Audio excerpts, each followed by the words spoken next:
Sign them. Elena Vale stood in her husband's office, divorce papers trembling in her hands.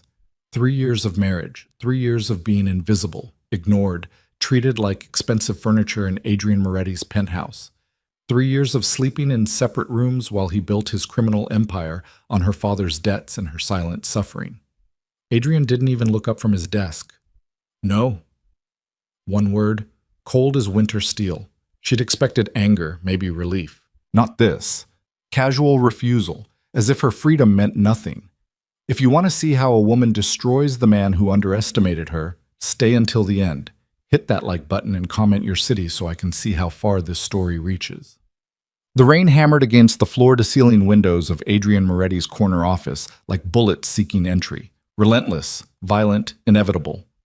53 floors above the city, the penthouse suite of Moretti Enterprises gleamed with the kind of wealth that crushed ordinary dreams into dust.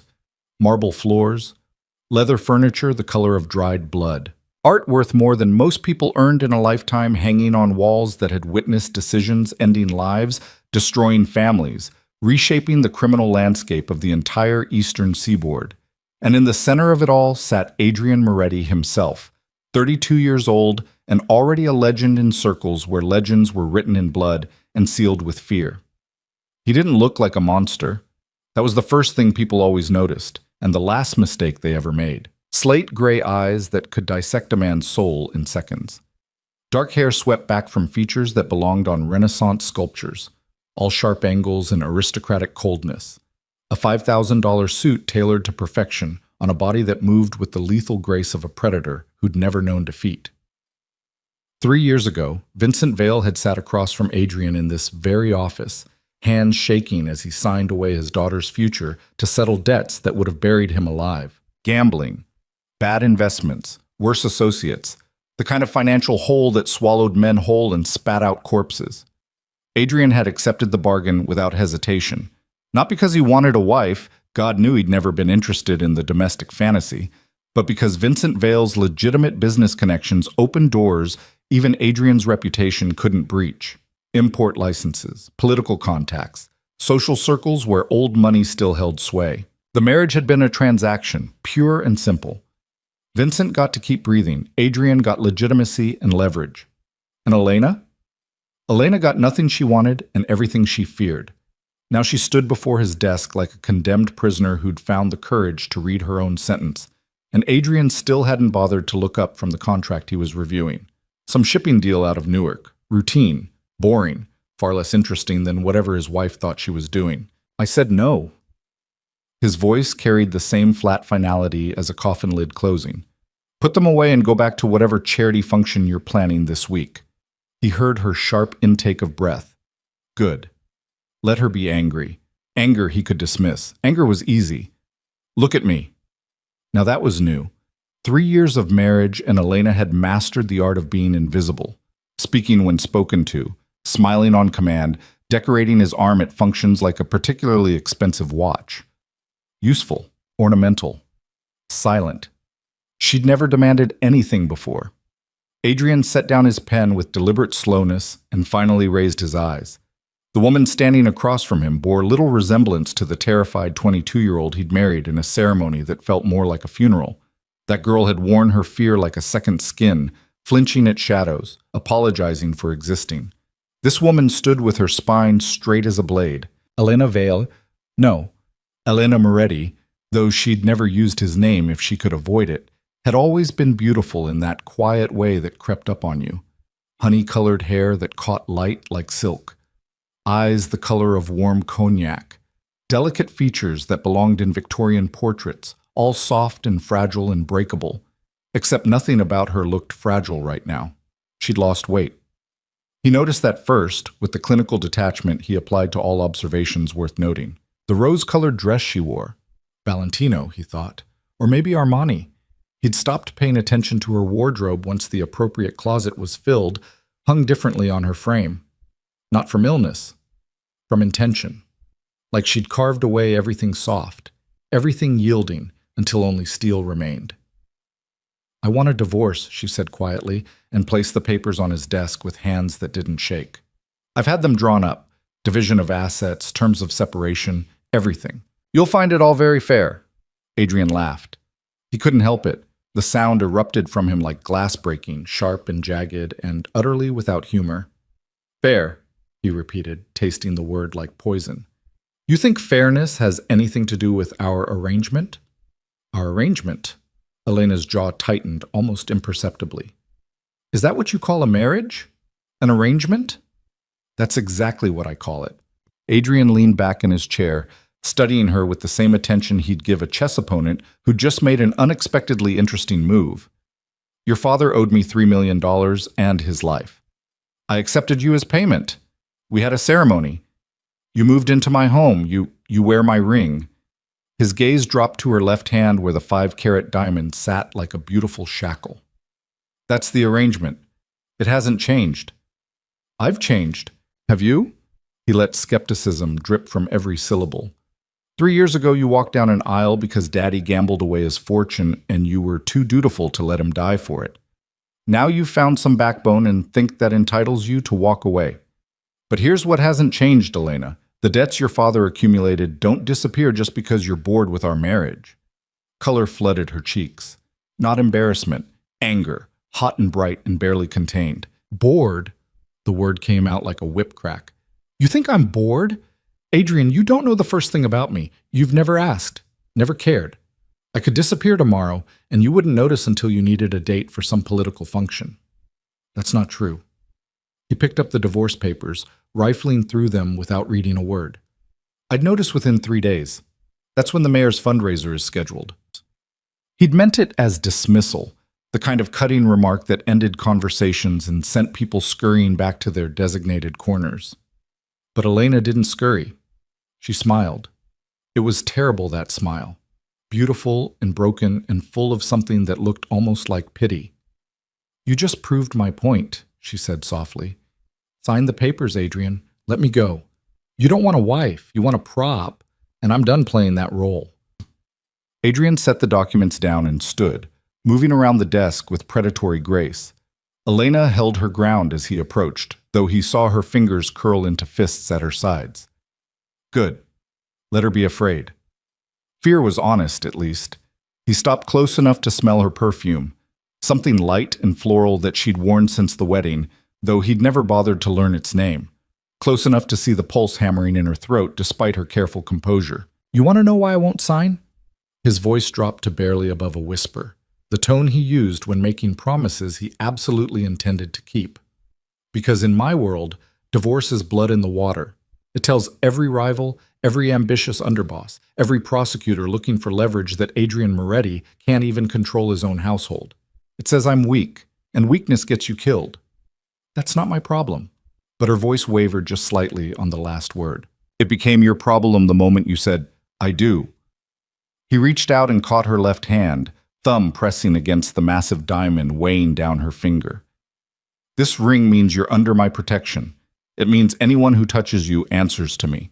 You think you want freedom? Fine. Walk out that door without my name attached to yours and see how long you last before my enemies use you as leverage. Elena jerked her hand away like he'd burned her. You're holding me hostage. I'm keeping you alive. Adrien returned to his desk, already dismissing her from his thoughts. The shipping contract needed his signature by end of day, and this conversation had wasted enough time. Now take your papers and go. We're done here. He heard her sharp exhalation, felt the weight of her stare boring into the back of his skull. When she spoke again, her voice carried a quality he'd never heard before, something cold and calculated and dangerous. You're right about one thing, Elena said. We are done, but not the way you think. The door clicked shut behind her with the finality of a declaration of war. Adrien told himself he didn't care. She'd throw her tantrum, realize how good she had it, and fall back into line. They always did. Women like Elena, sheltered, soft, raised on fairy tales about love and happy endings, they didn't have the stomach for real rebellion. He signed the shipping contract and moved on to the next crisis, the next deal, the next power play in an endless game where hesitation meant death. He had no idea the ground beneath his empire had already started to crack. 2 days later, Elena descended the curved staircase of the Moretti penthouse at precisely 7:45 in the evening, dressed for the mayor's fundraiser in a gown that cost more than her childhood home. midnight blue silk that swept the floor, diamonds at her throat and ears, Adrien's diamonds, bought without consultation, presented without ceremony, worn because that was the arrangement. She looked like everything a crime lord's wife should be: elegant, expensive, empty. Adrien waited in the foyer, adjusting his cufflinks with the same meticulous attention he applied to everything. Charcoal suit, black tie, the kind of masculine perfection that turned heads and stopped conversations. He glanced up as she reached the bottom step, gave her a single assessing look that cataloged her appearance in 2 seconds flat, and nodded once. "You'll do." 2 words. That's what 3 hours of preparation earned her. "You'll do." Elena smiled blandly and took the arm he offered. They walked to the private elevator in silence, descended 53 floors without speaking, stepped into the waiting Bentley where Antonio, driver, bodyguard, and one of Adrien's most trusted enforcers, held the door. The drive to the mayor's residence took 23 minutes. Elena knew because she counted everyone, watching city lights blur past the tinted windows while Adrien scrolled through messages on his phone. Important things. Business things. Things that mattered. Not her. Never her. They'd been married 3 years, and she couldn't remember the last time he'd asked about her day. Her thoughts. Her dreams that had shriveled and died in the cold marble perfection of their shared prison. The fundraiser unfolded exactly like every other political function she'd attended on Adrien's arm. Same fake smiles. Same carefully choreographed conversations where everyone said nothing that mattered and meant none of what they said. Adrien played his role flawlessly. The successful businessman with mysterious European connections, the generous donor who expected certain considerations in return, and Elena played hers. The devoted wife who laughed at the right moments, touched his arm with just the right amount of affection, made small talk with politicians' wives about charity work and upcoming galas. No one saw her. They saw Adrien's wife, the role, the arrangement, exactly as he'd designed it. "You're doing that thing again." Adrien's voice cut through her thoughts as they stood together on the mayor's terrace, overlooking the glittering city below. Most of the guests had migrated inside for the auction, leaving them alone under stars dimmed by light pollution. "What thing?" Elena kept her voice light, neutral. "That thing where you look like you're 1,000 miles away." He sipped his scotch, not looking at her. "It's distracting. People notice." "Do you notice?" The question slipped out before she could stop it. Now he did look at her, gray eyes sharp as surgical steel in the low light. "Notice what?" "Me." Elena turned to face him fully, clutching her champagne glass like a lifeline. "When was the last time you actually saw me, Adrien? Not the wife you trot out for occasions like this. Me. Elena. The person you married." Something flickered across his face. Annoyance, maybe, or the faint bewilderment of a man asked to care about furniture's feelings. "Is this about the divorce papers again?" He set down his glass with a decisive click. "Because I thought we settled that conversation." "You settled it." She felt something cracking inside her chest, some final restraint that had held for 3 years against the weight of his indifference. "You declared it finished and went back to your contracts and your empire and your very important business, just like always. Just like everything." "Elena, do you know what I did today?" She didn't wait for his answer. "I had breakfast alone. Went to a Pilates class you don't know I take. Had lunch with a friend you've never met. Came home and read in the library for 3 hours. Then I got dressed for this function, knowing you wouldn't compliment the gown or ask if I was looking forward to the evening. You just assess whether I looked appropriate enough to serve my purpose." Adrien's jaw tightened. "I don't have time for me. I know." Elena set down her champagne and started removing her wedding ring.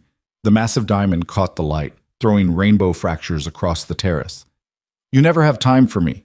That's the point." His hand shot out, catching her wrist before she could slide the ring off completely. "What the hell do you think you're doing?" "Choosing myself." She met his gaze steadily, even as her heart tried to batter its way out of her chest. "For the first time in 3 years, I'm choosing myself over this arrangement, over your empire, over a marriage that was never real in the first place. Put it back." Each word fell like a stone into still water. "No." They stood frozen, his fingers locked around her wrist, her other hand still gripping the ring. Music drifted from inside, something classical and expensive and meaningless. Below them, the city pulsed with life, with people who married for love instead of debt, who built relationships on choice instead of coercion. "You want to embarrass me?"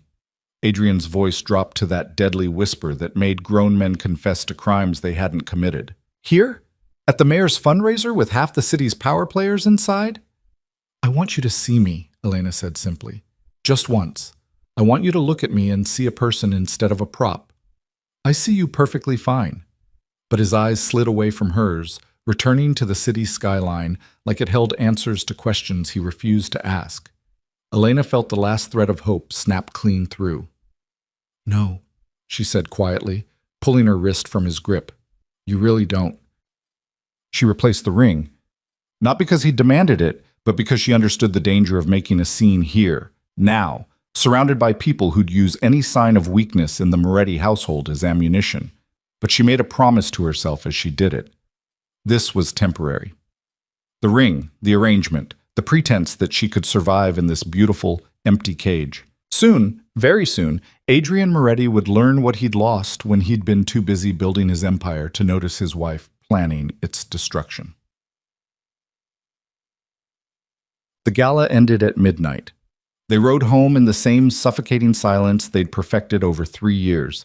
Adrien on his phone again, Elena staring at nothing. When they reached the penthouse, he headed straight to his office without a word. Elena watched him go, watched the door close behind him, listened to the lock engage. Separate rooms, separate lives, separate existences under the same expensive roof. She walked to her bedroom, her prison, really, though it was decorated with exquisite taste and stocked with everything money could buy except freedom, and opened her laptop. The email she'd sent that morning had been answered. From Marcus Chen, attorney at law, Moretti. Divorce proceedings. Ms. Vale, I've reviewed the case. You're right. Getting Adrien Moretti to agree to a divorce through conventional legal channels is virtually impossible given his resources and connections. However, I believe I've found an alternative approach that might interest you. Can we meet tomorrow at 2 p.m.? Regards, Marcus. Elena read the message 3 times, then pulled out a burner phone she'd bought with cash at a convenience store Antonio didn't know about. She'd learned a few things in 3 years of being invisible in a crime lord's household. How to move through spaces without being noticed. How to listen without seeming to. How to gather information while playing the perfect, empty-headed wife. She'd learned, most importantly, that invisibility was a weapon, and she was about to use it. She typed a single word in response to Marcus Chen's email. Yes. Then she deleted the message, cleared her browser history, and tucked the burner phone back into its hiding place behind a loose panel in her walk-in closet. Across the penthouse, Adrien was already deep in a conference call with associates in Singapore, finalizing a deal that would net his organization another $7 million in revenue. He'd work until 3 or 4 in the morning, sleep 4 hours, and wake up to do it all again. He wouldn't notice Elena's absence at breakfast. He never did. He wouldn't ask about her day when he saw her at dinner. He never did. He wouldn't realize she was plotting his downfall from inside his own fortress until it was far too late. Because Adrien Moretti had made one critical mistake in 3 years of treating his wife like expensive furniture. He'd forgotten that furniture sees everything, hears everything, knows everything. And Elena had been watching, listening, and learning for 1,095 days. Now class was over, and the final exam was about to begin. The next afternoon, Marcus Chen's office occupied the 3rd floor of a nondescript building in a neighborhood where Adrien Moretti's world of wealth and violence seemed like a distant country. Elena wore sunglasses and a plain coat, her hair tucked under a baseball cap, the opposite of the diamond-draped wife who'd smiled emptily at the mayor's fundraiser 12 hours earlier. The attorney who rose to greet her was younger than she'd expected, maybe 35, with sharp eyes and the careful posture of someone who'd learned to watch his back. He gestured to a chair across from his cluttered desk. "Thank you for coming, Ms. Vale." "It's Mrs. Moretti." Elena removed her sunglasses. "Legally, at least, for now." Marcus nodded slowly. "That's what we need to talk about." I've spent the last 48 hours researching your husband's organization, and I have to tell you, a conventional divorce is impossible. He'll tie it up in court for years, drain your resources, make it so expensive and exhausting that you'll give up. That's assuming you survive the attempt. I know. Elena had figured that out within hours of filing the initial papers. That's why I'm here. Your email mentioned an alternative approach. Yes. Marcus pulled out a thick folder and slid it across the desk. Adrien Moretti's empire is built on a foundation of legitimate business fronts backed by illegal operations. Import/export companies that smuggle contraband. Real estate holdings that launder money. Political connections that provide protection. The whole structure is brilliant, actually. Almost impossible to dismantle from the outside. But from the inside? Elena let the question hang in the air. Marcus smiled grimly. From the inside, it's vulnerable. One of the benefits of being invisible in a powerful man's household is that you see and hear things you're not supposed to. Things that, in the right hands, could bring down his entire organization. You want me to gather evidence? It wasn't a question. I want you to survive, Marcus corrected. And the only way you're getting out of that marriage alive is if you make yourself more valuable, free, than imprisoned. That means leverage. Enough dirt on Adrien Moretti's operations that if anything happens to you, it all comes out. Mutually assured destruction. Elena thought about the locked office, the late-night phone calls, the associates who visited the penthouse with hard eyes and harder reputations. She thought about 3 years of being treated like a particularly attractive houseplant, present but irrelevant, decorative but disposable. How long would I need, she asked, to gather enough evidence to guarantee your safety and secure a divorce? Marcus considered. With your access and position? Maybe 3 months. 6, to be certain. 3 months of pretending everything is fine while I systematically document my husband's crimes. Elena felt something cold and determined settle into her bones. And if he catches me? Then neither of us will need to worry about divorce proceedings. They stared at each other across the desk, attorney and client, co-conspirators in a plan that would either free her or kill her. There's something else, Marcus said carefully. Something I debated telling you, but you need to know what you're walking into. There are rumors, and these are just rumors, I can't prove anything, that Adrien's organization has been compromised, that someone inside his inner circle is feeding information to rivals. Elena's heart kicked hard against her ribs. You think there's a traitor? I think Adrien Moretti has enemies, and at least one of them is close enough to do serious damage. If you're going to be gathering evidence inside his operation, you need to understand how dangerous it's about to become. Not just from Adrien if he discovers what you're doing, but from whoever is trying to destroy him from within. Why tell me this? Elena leaned forward. If it makes your job harder, if it increases the risk that I'll back out, because you deserve to know the truth. Marcus held her gaze. And because in my experience, the people who walk into danger with their eyes open are the ones who walk back out alive. Elena thought about the penthouse, the golden cage that had been her prison for 3 years. She thought about Adrien's cold dismissal of her divorce request, his casual certainty that she'd never find the courage to actually leave. She thought about the woman she'd been at 22, terrified, dutiful, willing to sacrifice herself to save her father from his own mistakes.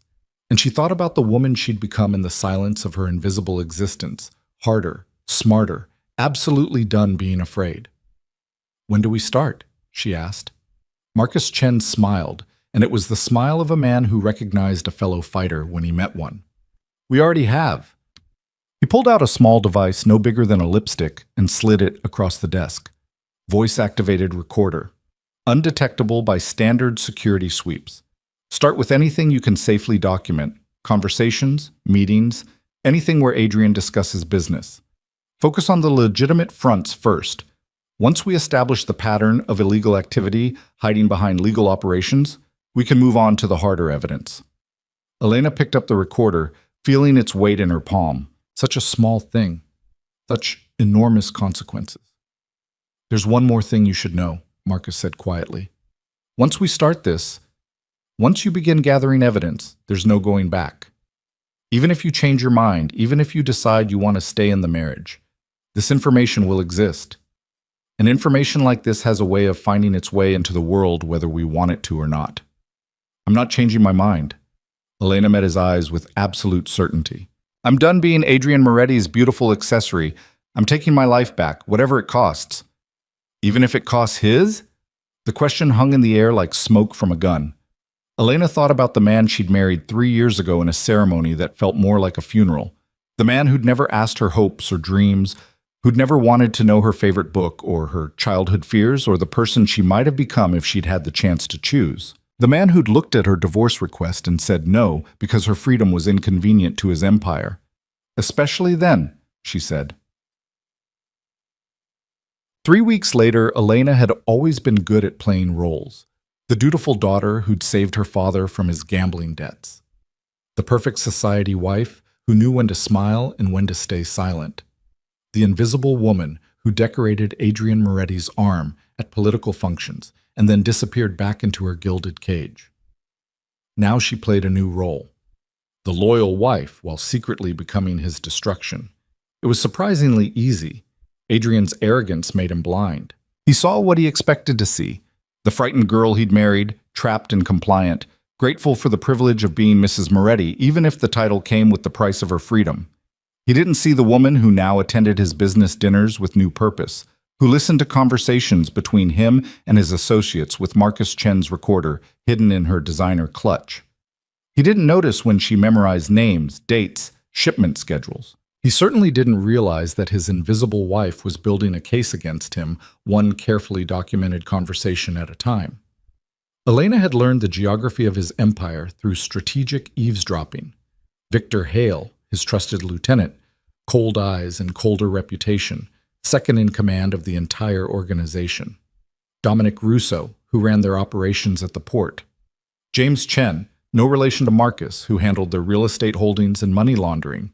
Antonio, the driver who was really a bodyguard, who was really an enforcer. And then there were the rivals.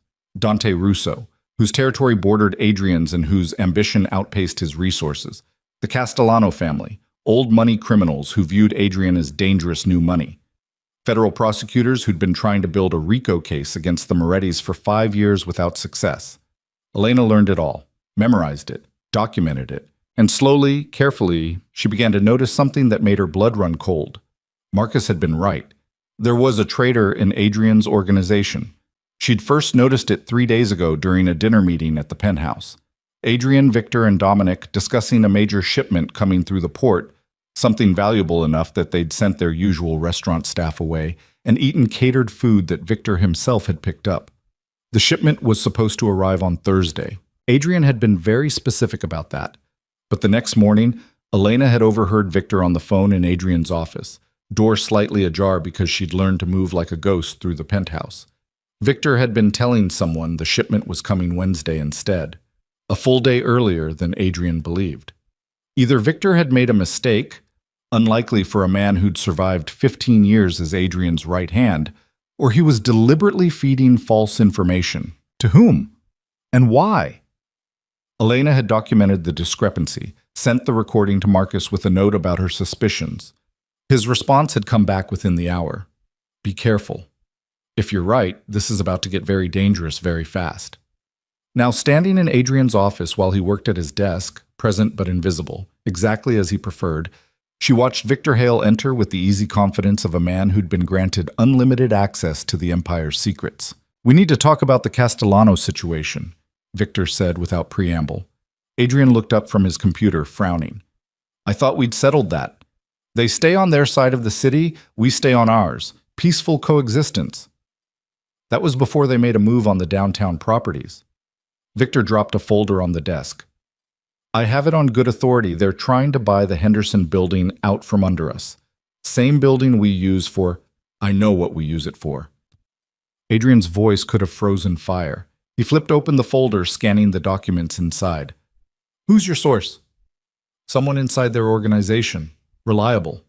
Victor's face gave away nothing. Elena, standing by the window, pretending to text on her phone, felt her pulse quicken. The recorder in her pocket was capturing every word, but more importantly, her instincts were screaming that something about this conversation was wrong. She'd learned to trust those instincts. They'd kept her alive for 3 years in a world where one wrong word could end in violence. Set up a meeting, Adrien decided. Tomorrow night. Neutral ground. I'll hear them out before we escalate. You sure that's wise?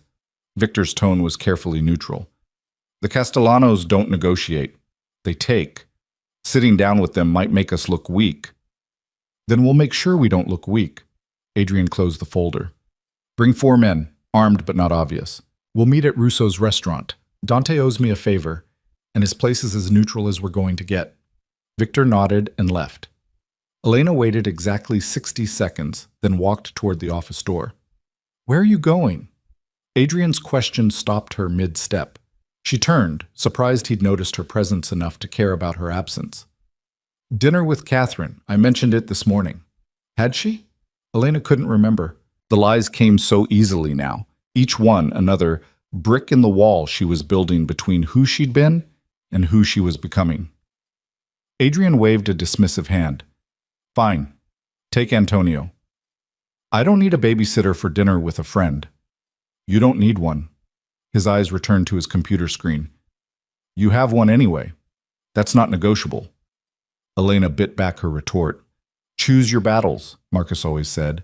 Save your ammunition for fights that matter. Of course, she said with the bland politeness she'd perfected. I'll be back by 10. She was out the door before he could respond, before he could see the fury burning behind her carefully neutral expression. You have one anyway. That's not negotiable. Like she was a child, a possession, something to be managed and controlled. Elena descended to the building's garage where Antonio waited beside the Bentley, checking his phone. He looked up as she approached, his expression shifting into the professional neutrality of a man paid to protect and report on his employer's wife. Evening, Mrs. Moretti. Where are we headed? Café Noir on 5th. The lie rolled off her tongue smooth as silk. I'm meeting a friend for dinner. What she didn't tell Antonio, she'd be slipping out the restaurant's back entrance in exactly 20 minutes to meet Marcus Chen 3 blocks away. What she didn't tell Adrien, the evidence she'd gathered in the last 3 weeks was enough to severely damage his legitimate business fronts and implicate at least 6 of his associates in criminal activity. What neither of them knew, Elena had stopped being afraid of the consequences, because the woman who'd begged for a divorce 3 weeks ago no longer existed. In her place stood someone harder, sharper, and absolutely certain of one fundamental truth. Adrien Moretti had built his empire on other people's fear. It was time he learned what it felt like to be afraid. The rain started again as Antonio pulled the Bentley up to Café Noir's entrance, fat droplets splattering against the windshield like accusations. Elena gathered her clutch, the recorder still hidden inside, and reached for the door handle. I'll be about 2 hours, she told Antonio, keeping her voice light. Catherine is never quick about ordering. Antonio nodded, his face professionally blank. I'll be here, Mrs. Moretti. She knew he'd also be reporting her every movement back to Adrien, knew that in approximately 90 seconds, her husband would receive a text. Wife arrived at restaurant. Subject meeting friend for dinner. Clinical, detached, exactly like everything else in her marriage. The cafe's interior was warm and bustling, filled with the kind of people who didn't know what it meant to live inside a golden cage. Elena waved to the hostess, made a show of checking her phone as if waiting for her fictional friend, then slipped through the crowded dining room toward the restrooms. The back hallway was mercifully empty. She pushed through the emergency exit, no alarm, she'd checked during a reconnaissance visit 2 days ago, and stepped into the alley behind the restaurant. Marcus Chen was waiting in a nondescript sedan 3 blocks away, exactly as planned. Elena slid into the passenger seat, pulling off her coat as he pulled into traffic. You're getting good at this, he observed. I've had good teachers. She meant it as a joke, but the truth sat heavy between them. 3 weeks of living a double life had taught her skills she'd never imagined needing. How to lie without hesitation. How to move through spaces without drawing attention. How to be 2 people at once, the obedient wife and the woman planning her husband's downfall. Marcus drove them to a parking garage in a neighborhood where nobody would recognize Mrs. Adrien Moretti. They sat in the concrete silence while Elena pulled out the recorder and downloaded the latest files to his laptop. The Victor situation, Marcus said as he listened through headphones to that afternoon's conversation. You were right to flag it. The discrepancy between what Adrien was told about the shipment and what Victor reported to his contact, that's not a mistake. So Victor's the traitor. Elena felt a strange mix of vindication and dread. She'd been right, but being right meant the danger had just escalated exponentially. Victor's a traitor, Marcus corrected. There could be others, but he's definitely feeding information to someone. The question is who? Does it matter? Elena wrapped her arms around herself despite the car's warmth. Either way, Adrien's organization is compromised. Either way, when this comes out, people will die. Marcus's bluntness cut through her words like a scalpel. That's the reality of what we're doing, Elena. We're not just documenting crimes for a divorce proceeding anymore. We're sitting on intelligence about a criminal organization eating itself from the inside. And when that kind of thing explodes, it takes everyone nearby with it. Elena thought about the penthouse, about Antonio waiting outside the restaurant, about Adrien sitting in his office moving pieces on a chessboard he didn't realize was rigged against him. I can't go back, she said quietly. Even if I wanted to, even if I destroyed all this evidence and pretended none of it ever happened, I can't unknow what I know. I can't unsee what I've seen. No, Marcus agreed. You can't. They sat in silence for a moment, the weight of impossible choices pressing down like the concrete ceiling above them. There's something else on today's recording, Elena said finally. A meeting Adrien's planning tomorrow night with the Castellano family. Victor convinced him it was necessary, that the Castellanos were making a move on their territory. Marcus's expression sharpened. Where? Russo's restaurant. Dante Russo's place. Adrien said it was neutral ground. Dante Russo. Marcus pulled up something on his laptop, scanning quickly. Connected to the Russo crime family out of Newark. Distant relation to Dominic Russo, who runs Adrien's port operations, but the families have been feuding for years over territory disputes. Adrien said Dante owed him a favor. Maybe he does. Or maybe... Marcus stopped, his face going carefully blank in a way that made Elena's stomach clench. Maybe what? Maybe Victor's setting up a trap. He turned the laptop so she could see the screen. News articles about the Russo family, police reports. A photo of Dante Russo himself. Dark eyes, darker reputation, the kind of man who smiled while cutting your throat. If the Castellanos aren't actually making a move, Marcus continued, if Victor fabricated that intelligence to force this meeting, then he's not just feeding information to Adrien's rivals, he's actively orchestrating his downfall. Elena felt the blood drain from her face. Tomorrow night, Adrien's walking into an ambush and he has no idea. We don't know that for certain. Yes, we do. She grabbed Marcus's arm, her grip tight enough to hurt. Think about it. Victor suggests the meeting. Victor chooses the location. Victor will control who's there and what Adrien knows going in. This is an execution masquerading as a negotiation. Marcus pulled his arm free gently. Elena, listen to me very carefully. If you're right, and I think you probably are, then warning Adrien means revealing how you know. It means exposing everything we've been doing. All the evidence we've gathered becomes useless because he'll know you've been working against him. And if I don't warn him, he dies tomorrow night. Her voice cracked on the last word. I don't love him. I don't even like him most days. But I don't want him dead, Marcus. I just wanted my freedom. Then you need to decide what that freedom is worth. Marcus's expression was sympathetic but unyielding. Because you can't have both. You can't save Adrien and escape him.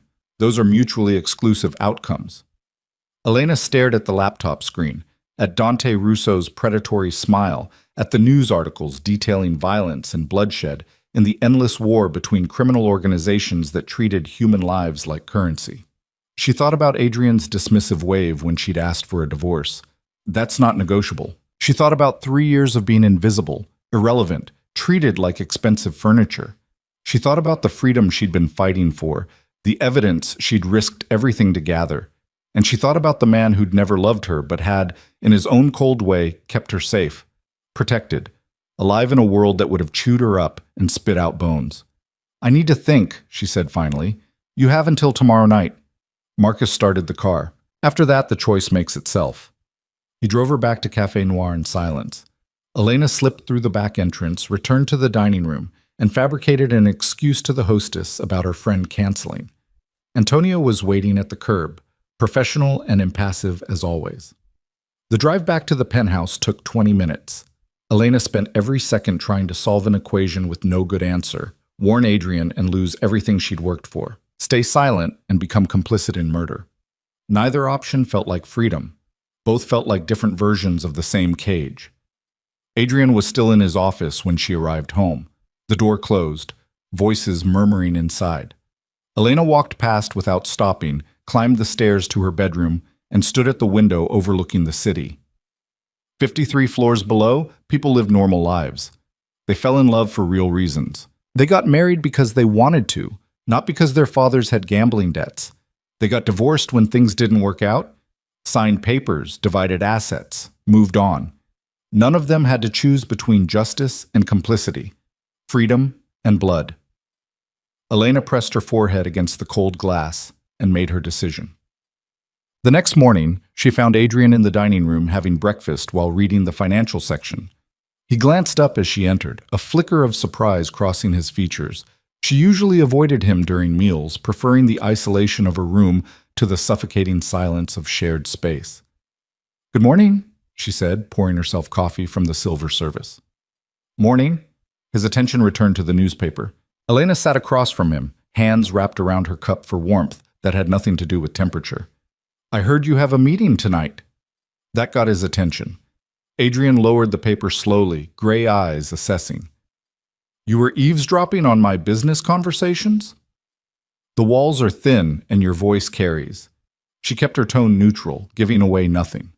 "I wasn't eavesdropping, I was just there. Like always." Something flickered across his face. Acknowledgement, maybe, or the ghost of guilt. It vanished before she could name it. "It's a routine meeting," he said carefully. "Nothing you need to concern yourself with." "With the Castellano family, at Dante Russo's restaurant." Elena watched him over the rim of her cup. "That doesn't sound routine. How much did you hear?"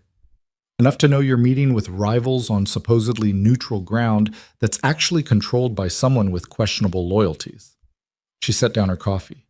"Enough to know that Victor set this up. Enough to wonder if you've considered that this might not be what it appears." Adrien's expression went completely still, the kind of motionless intensity that preceded violence. "What exactly are you suggesting?" This was it. The moment where she either committed to saving him or let events unfold according to their bloody trajectory. Elena had spent all night weighing the options, calculating the costs, trying to find an angle that didn't end with someone dead. She'd found one. It was insane and dangerous, and relied entirely on Adrien being smart enough to see what she was offering.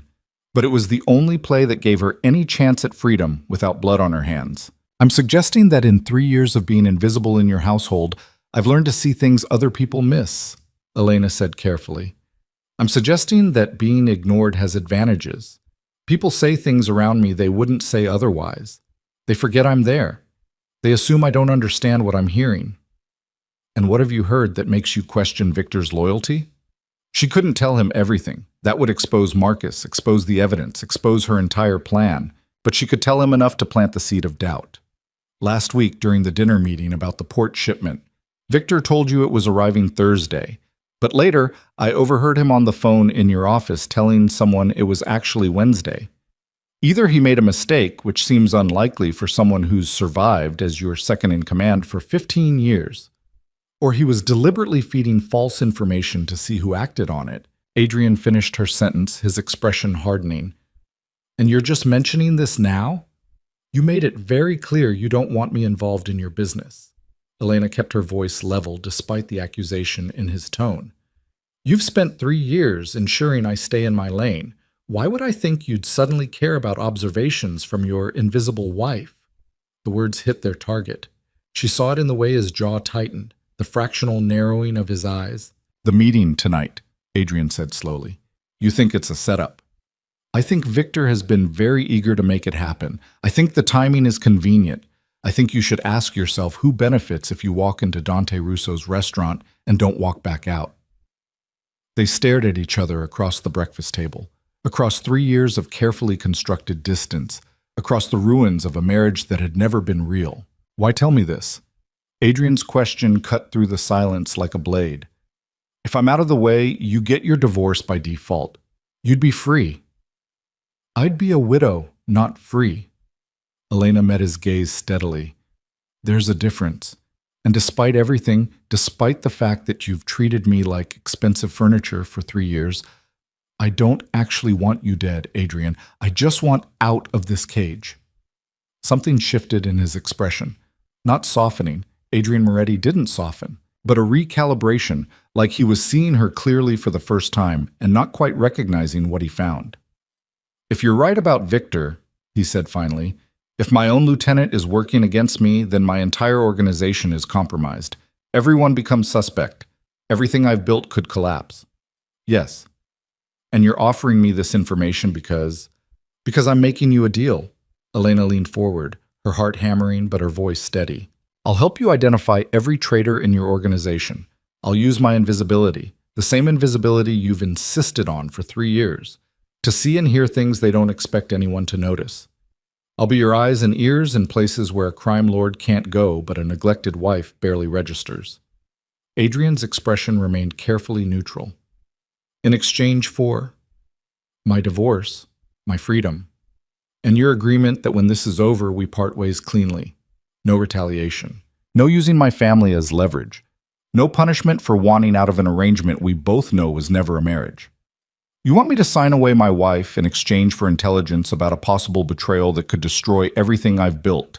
He said it flatly, emotionlessly. That's your offer. That's my offer. The silence stretched between them, taut as a wire, ready to snap. Elena forced herself to hold his gaze, to show no weakness, no uncertainty.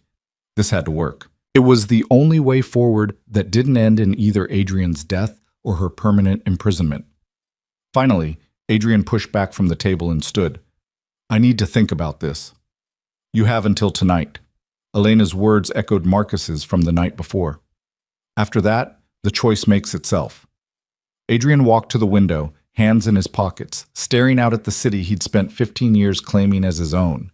When he spoke again, his voice was quieter, almost contemplative. 3 years, he said. We've lived in the same space for 3 years and I couldn't tell you your favorite color, what you like to read, what you dream about when you're alone in that bedroom at the end of the hall. Whose fault is that? The question came out sharper than she'd intended. Mine. The admission hung in the air like smoke. I treated you like a piece of property, an asset to be displayed and protected, but never actually engaged with as a person. You're right about that. Elena said nothing, too shocked by the acknowledgement to form words. Adrien turned from the window, and for just a moment, the mask he wore, the cold crime lord, the ruthless strategist, cracked enough to show something almost human underneath. If I agree to your deal, he said quietly, if we do this together, you help me root out the traitors, I give you the divorce, I need to know you're serious. That this isn't some elaborate plan to gather evidence against me for the prosecutors. It's not. The lie came easily because it was also partly true. She didn't want to see him arrested. She just wanted to be free. Then prove it. Adrien crossed back to the table, standing close enough that she had to tilt her head back to meet his eyes. Come to the meeting tonight. Elena's blood turned to ice. What? If Victor's setting a trap, your presence changes the equation. He won't expect it. Nobody will. And if things go wrong, if you're right, and this is an ambush, then I need someone there I can trust to see what really happens. You don't trust me, Elena said flatly. No, but I trust your survival instinct. A ghost of a smile crossed his face. If you're in that room when the bullets start flying, you're motivated to make sure I walk out alive. Your freedom depends on it. It was manipulation, pure and calculated. Force her to have skin in the game, to be personally invested in his survival beyond theoretical deals and promised divorces. It was also brilliant, and Elena hated that she understood exactly why it would work. And if I refuse? Then I go to the meeting without your warning, take my chances with whatever Victor has planned, and we never speak of this conversation again. Adrien's voice dropped to that deadly whisper. But understand, if I survive whatever's waiting for me tonight, I'll know you could have prevented it and chose not to, and that will tell me everything I need to know about whether we can ever work together. The threat was implicit but clear. Help him or become his enemy. There was no neutral ground, no safety in silence. Elena thought about Marcus Chen, about the evidence they'd gathered, about the freedom she'd been fighting for. None of it mattered if she was dead, and walking into a potential ambush with Adrien Moretti definitely qualified as potentially fatal. But staying home while he walked into a trap meant either his death, which made her complicit in murder, or his survival in permanent suspicion, which made her a prisoner forever. "What time?" she heard herself ask. 8 o'clock. Dress appropriately." He was already moving toward the door, the moment of vulnerability, if that's what it had been, sealed away behind walls of cold pragmatism. "And Elena? If this is a trap and you're part of it, dying won't be your biggest problem. Dying will be your escape from what comes after." He left without waiting for a response. Elena sat alone in the dining room, coffee growing cold in her cup, and wondered if she'd just negotiated her freedom or signed her own death warrant. She pulled out the burner phone and sent Marcus a single message. "Change of plans. I'm going to the meeting. If I don't contact you by midnight, assume the worst." His response came within seconds. "This is insane." Elena almost laughed. "I know." She spent the rest of the day preparing for the possibility that tonight would be her last. She wrote letters, one to her father, forgiving him for the debts that had sold her into this marriage, one to Catherine, her only real friend, apologizing for all the lies. She tucked them in places where they'd be found if she didn't come home. Then she went to her closet and selected a dress for dinner with crime lords and potential assassins, something dark, something that wouldn't show blood. Russo's restaurant occupied a building in the warehouse district that had probably been beautiful once, before the neighborhood had rotted around it. Now it stood like a monument to faded glory, exposed brick, dim lighting, the kind of place where deals were made and bodies were disposed of. Elena sat beside Adrien in the back of the Bentley, her hands folded in her lap to hide their trembling. He'd barely spoken during the drive, his attention focused on his phone, on messages flying back and forth with associates whose names she'd learned to recognize over 3 weeks of careful documentation. Victor sat in the front passenger seat, his posture relaxed, but his eyes constantly moving, cataloging threats, calculating angles. If he was surprised by Elena's presence, he hid it perfectly behind professional neutrality. "4 men inside, armed but not obviously," Victor said as Antonio pulled up to the restaurant's entrance. "Dante's expecting us. I've confirmed the Castellanos will be there. Should be just the old man and his son." "Good." Adrien's voice was calm, giving away nothing. "Stay close, but not too close. I want room to negotiate, but backup within reach." "And Mrs. Moretti?" Victor's gaze flicked to Elena in the rearview mirror. "Stays with me." Adrien opened his door without waiting for Antonio. "Let's get this over with." The restaurant's interior was exactly what Elena expected. Dark wood, darker corners, and the smell of expensive wine covering cheaper sins. Dante Russo waited at a table in the back, flanked by 2 men whose suits bulged in ways that suggested weapons underneath. He stood as they approached, his smile sharp as broken glass. "Adrien Moretti, you're punctual. I appreciate that in a business associate." "Dante." Adrien's handshake was brief, professional. "Thank you for hosting." Of course, of course." Dante's attention shifted to Elena, his smile widening in a way that made her skin crawl. "And who is this beautiful creature?" "My wife." Adrien's hand settled on the small of her back, proprietary and protective in equal measure. "Elena, this is Dante Russo." "Charmed." Dante kissed her hand with old-world formality that felt like a mockery. "I didn't know Moretti had such exquisite taste." Elena forced a smile and said nothing. Being invisible was a skill she'd perfected. Let the men talk, fade into the background, become forgettable. Except tonight, forgettable might mean dead. They sat. Dante poured wine from a bottle that probably cost more than most people's monthly rent. The Castellanos arrived 10 minutes late. Antonio Castellanos Sr. and his son Marco, both wearing expressions that suggested this meeting was an obligation rather than a choice. "Gentlemen," Dante played host with practiced ease. "Thank you all for coming. I believe we have some territorial concerns to discuss." What followed was a masterclass in criminal negotiation. Adrien laid out his understanding of the situation, the Castellanos' supposed move on the Henderson building, the threat to established boundaries. Marco Castellano countered that they had no interest in the building, that their organization was focused on expanding north, not east into Moretti territory. Elena watched it unfold with growing certainty that something was very wrong. The conversation was too civil, too reasonable. These were not men on the brink of war. They were men confused about why they'd been summoned to a meeting about conflicts that didn't exist. She caught Adrien's eye across the table and saw her own realization reflected there. This wasn't a negotiation. It was theater. And they were the audience for a performance orchestrated by someone who wanted them all in the same room. The question was why? The answer came through the restaurant's front door in the form of 6 men with guns drawn and federal badges gleaming under the dim lights. FBI! Nobody move! Chaos erupted. Dante's men reached for weapons. The Castellanos dove for cover. Adrien's hand shot out and grabbed Elena's wrist, pulling her down as the first shots rang out. Not from the FBI, but from somewhere in the kitchen. Victor's voice cut through the noise. "It's a setup! Back door now!" They ran. Elena's heels made it 3 steps before she kicked them off and ran barefoot across the restaurant floor. Adrien's hand locked around her wrist like iron. Behind them, gunfire and shouting. The FBI trying to secure the scene, criminals trying to escape. And somewhere in the middle of it all, whoever had orchestrated this clusterfuck watching their plan unfold. They made it to the alley. Antonio had the Bentley running, door open, engine roaring. Elena threw herself into the back seat, Adrien right behind her, Victor diving into the front passenger seat. "Go!" Adrien shouted, and Antonio floored it. The alley blurred past. Elena's heart hammered against her ribs, adrenaline and terror mixing in her bloodstream. They'd survived. Somehow, impossibly, they'd survived. Then she saw Victor raise his gun. Time slowed to syrup-thick comprehension. The barrel turning not toward the rear-view mirror, not toward potential pursuit, but toward the back seat. Toward Adrien. Elena didn't think. She grabbed Adrien's shoulder and pulled hard, yanking him sideways just as Victor fired. The bullet shattered the window where Adrien's head had been a fraction of a second earlier. Glass exploded inward.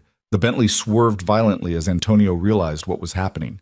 Adrien moved with lethal precision. His own gun materialized from somewhere, shoulder holster, ankle holster. Elena didn't know and didn't care, and he fired twice. Both shots hit Victor's center mass, the sound deafening in the enclosed space. Victor slumped against the dashboard, blood blooming across his shirt in spreading darkness. Antonio kept driving, his face pale but focused, navigating through streets with the efficiency of someone who'd fled crime scenes before. Elena couldn't breathe, couldn't think, couldn't process what had just happened. Adrien pulled her against him, his hand on the back of her head, his voice rough in her ear. "You saved my life." She had. In that split second of decision, she'd chosen his survival over everything else, over the evidence, over the plan, over the careful strategy she and Marcus had built. She'd chosen him. And now, covered in glass and surrounded by the smell of gunpowder and blood, Elena realized the game had changed completely. The woman who'd wanted a simple divorce no longer existed. In her place sat someone who'd just killed her husband's most trusted lieutenant to save his life. Someone who'd crossed a line there was no coming back from. Someone who was now irrevocably and dangerously part of Adrien Moretti's world. Whether she wanted to be or not. The safe house was a concrete box 20 miles outside the city, the kind of place that existed on no official records and asked no questions.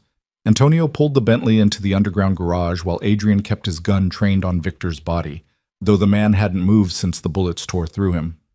Elena's ears still rang from the gunfire. Her hands were steady now. Shock did that, turned terror into numbness, adrenaline into ice-cold clarity. She could feel every shard of glass embedded in her dress, could smell copper and gunpowder, could taste fear at the back of her throat. But she was alive. They both were. "Is he dead?" Her voice sounded strange to her own ears, distant, clinical. Adrien checked Victor's pulse with 2 fingers against his neck, his expression unreadable. "Not yet." "Antonio, get the medical kit. I want him alive long enough to talk." Antonio moved with practiced efficiency, disappearing into the safe house's interior. Elena started to follow, but Adrien's hand caught her elbow. "Wait." His gray eyes searched her face, looking for something she couldn't name. "Are you hurt?"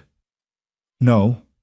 She glanced down at herself, dress torn, feet bleeding from running barefoot through broken glass, but nothing serious, nothing that wouldn't heal. I'm fine. You pulled me out of the way. He said it like he was still trying to process the fact, like the concept of someone saving his life was foreign enough to require translation. You saw Victor reaching for his gun, and you pulled me out of the way. Yes. Why? The question hung between them in the dim garage, complicated by 3 years of neglect and one impossible bargain struck over breakfast. Elena could have lied, should have lied, but the truth was simpler and more terrifying than any fiction she could construct. Because our deal still stands, she said quietly. You can't grant me a divorce if you're dead. Something flickered across Adrien's face. Disappointment, maybe, or recognition that she was still playing an angle, still calculating her moves on a board where his life was just another piece. But beneath that, something else. Something that looked almost like respect. Pragmatic, he murmured. I can work with pragmatic. Antonio returned with the medical kit, and together they hauled Victor's bleeding body into the safe house's basement. The room was exactly what Elena expected. Bare concrete, a metal table, restraints built into the walls. A place designed for extracting truth through methods she didn't want to imagine. They secured Victor to the table. Adrien worked on stopping the bleeding with field medicine efficiency that spoke of experience Elena didn't want to examine too closely. Victor's eyes fluttered open halfway through, confusion giving way to pain, giving way to the terrible understanding that he'd failed. Welcome back, Adrien said with chilling calm. We're going to have a conversation about who you've been working for and how long this has been going on. How that conversation goes depends entirely on how cooperative you decide to be. Victor coughed, blood flecking his lips. Go to hell. Eventually, Adrien pulled up a chair and sat, relaxed as if they were discussing stock portfolios instead of treason. But first, you're going to tell me everything. Who recruited you? Dante? The Castellanos? The feds? You're already dead. Victor's voice was ragged but defiant. You just don't know it yet. The whole organization is rotten, Adrien. Everyone's turned or turning, and when it all comes down... Adrien backhanded him hard enough that Elena flinched. I didn't ask for a speech. I asked for names. What followed was brutal and efficient. Adrien applied pressure, sometimes literal, sometimes psychological, and Victor's resistance crumbled piece by piece. The basement filled with names, dates, coordinates of shipments that had been compromised, meetings that had been bugged, associates who'd been feeding information to rival organizations. Elena stood against the wall and listened to the dismantling of an empire. She should have felt triumphant. This was evidence, real, and documented by Victor's own admissions. This was everything she and Marcus had been working toward. But watching Adrien's face as he learned the full scope of the betrayal, seeing the cold fury give way to something that looked almost like grief, she felt only a hollow ache. Dante Russo, Victor finally gasped out. He's been coordinating it all. Payments, information exchange, the FBI raid tonight. He wanted you and the Castellanos in the same room so the feds could grab everyone at once. Weaken all the territories, create a power vacuum he could fill. And you helped him because? Because you're a monster, Adrien. Victor's laugh turned into a cough. You think being cold and ruthless makes you untouchable? It makes you alone. Nobody's loyal to a man who treats them like chess pieces. We're all just waiting for the right moment to jump ship. Adrien stood abruptly, his chair scraping against concrete. He walked to where Elena stood, his movements controlled but his eyes blazing with barely contained rage. Get out, he said quietly. What? Go upstairs. Antonio will take you back to the penthouse. Pack whatever you need. We're going somewhere safe until I can figure out how deep this goes. I'm not leaving. The words surprised her as much as they clearly surprised him. But she meant them. You brought me into this. You wanted me at that meeting, wanted me to see what happened. I saw. And now I'm seeing this through. Elena, no. She stepped closer, close enough to see the gold flecks in his gray eyes, close enough to smell gunpowder still clinging to his clothes. You were right this morning. If we're doing this, if we're rooting out every traitor in your organization, then we do it together. That was the deal. Adrien stared at her for a long moment, And she watched the calculation happen behind his eyes, weighing the risks of trusting her against the risks of sending her away where he couldn't control what she did or said. Finally, he nodded once. Fine, but you follow my lead, and you do exactly what I tell you. No questions, no arguments. Understood? Understood. He turned back to Victor. One more question. Who else?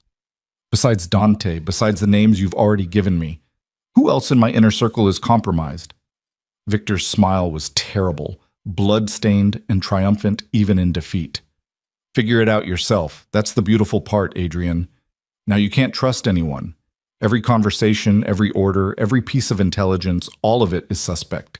You're going to tear your own organization apart from the inside trying to find all the rats. Adrien pulled out his gun and pressed it against Victor's forehead. His hand didn't shake. His expression didn't change. He was a man who'd made this kind of decision 100 times before and would make it 100 times again. Last chance, he said softly. Give me names, or die knowing you failed. I already won. Victor's eyes slid to Elena, and his smile widened. Ask your wife. Ask her what she's really been doing for the last 3 weeks. Ask her who she's been meeting with. Ask her about the attorney and the evidence, and Adrien fired. The sound was deafening in the enclosed space. Elena's scream caught in her throat. Victor's body jerked once and went still, blood pooling beneath the table in spreading darkness. The silence that followed pressed down like a physical weight.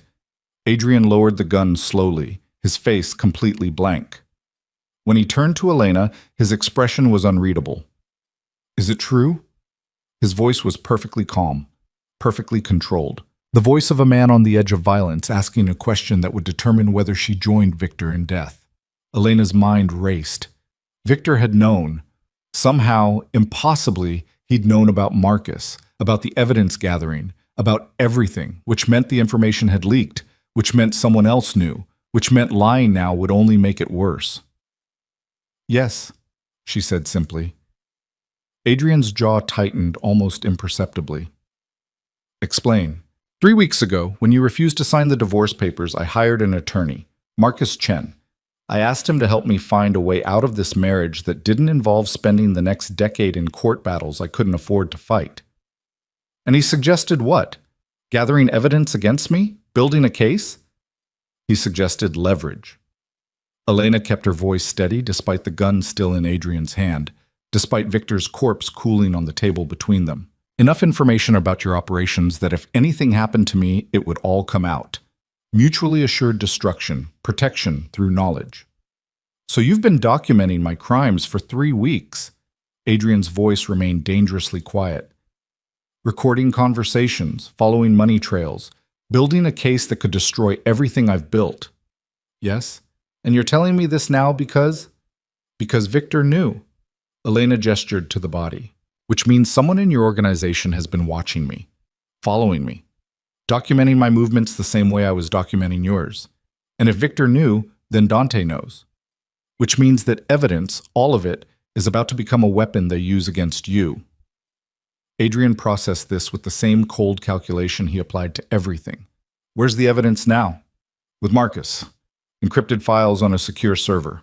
If I don't check in regularly, he sends everything to law enforcement. Of course he does. Adrien holstered his gun and pulled out his phone. Call him. Tell him you need to meet. Tonight. Right now. Why? Because we're about to make a deal, your attorney and I. And it's not the deal he's expecting. Elena's hand shook as she pulled out her burner phone and dialed Marcus's number. He answered on the second ring, his voice tight with worry. Elena? Thank God. I've been trying to reach you for the last hour. Are you? I'm alive. I need to meet you. Same place as before, 30 minutes. What happened? Everything happened. She glanced at Adrien, at the cold fury still burning behind his eyes. And it's about to get worse. Bring everything you have, all the evidence, every copy. Elena, if you're in danger, I'm always in danger, Marcus. That's the point. 30 minutes. She hung up before he could argue. The drive back to the city happened in tense silence. Antonio behind the wheel, Adrien beside her in the back seat, both of them covered in Victor's blood and the wreckage of the empire they'd spent the evening watching crumble. I should kill you, Adrien said quietly as city lights began to appear on the horizon. You understand that, right? By every rule I've ever lived by every code that governs my world, betrayal gets punished with death. No exceptions. I know. But you saved my life tonight. Pulled me out of the path of a bullet that had my name on it. That buys you something. Not absolution. Nothing buys that. But maybe a chance to explain why I shouldn't put a bullet in you the moment we've secured the evidence. Elena turned to face him, and for the first time in 3 years, she let him see everything she'd been hiding. The anger, the desperation, the bone-deep exhaustion of being invisible while trying to survive. You want to know why you shouldn't kill me? Her voice was steady despite the fear coursing through her veins.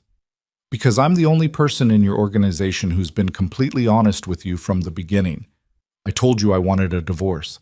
I told you I'd help you find the traitors in exchange for my freedom. I made you a deal, and I've kept my end of it. By gathering evidence that could send me to prison for the rest of my life. By surviving the only way I knew how. She held his gaze. You built this marriage on a transaction, Adrien. My freedom for my father's debts. You treated me like property for 3 years.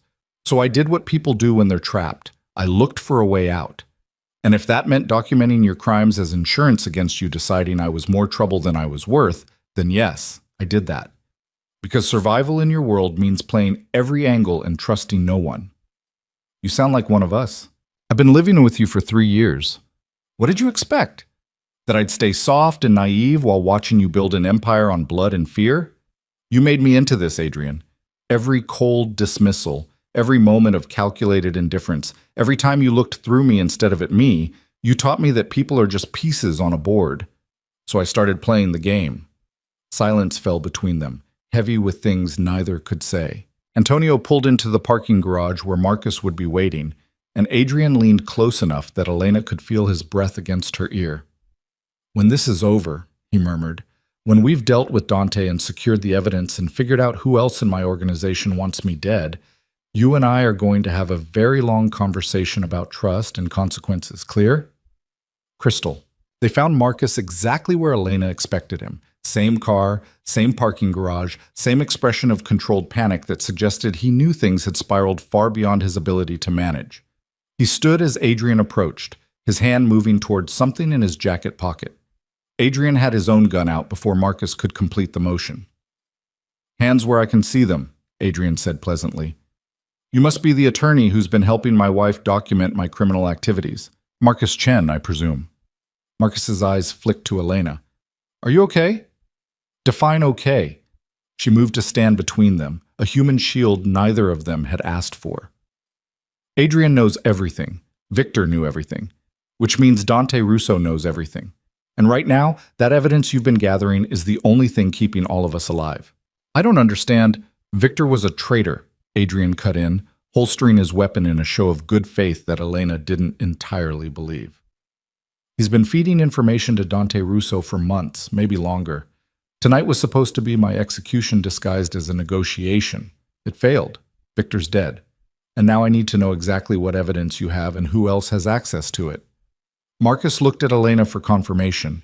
She nodded once, exhausted beyond measure. Everything's encrypted on a remote server, Marcus said carefully.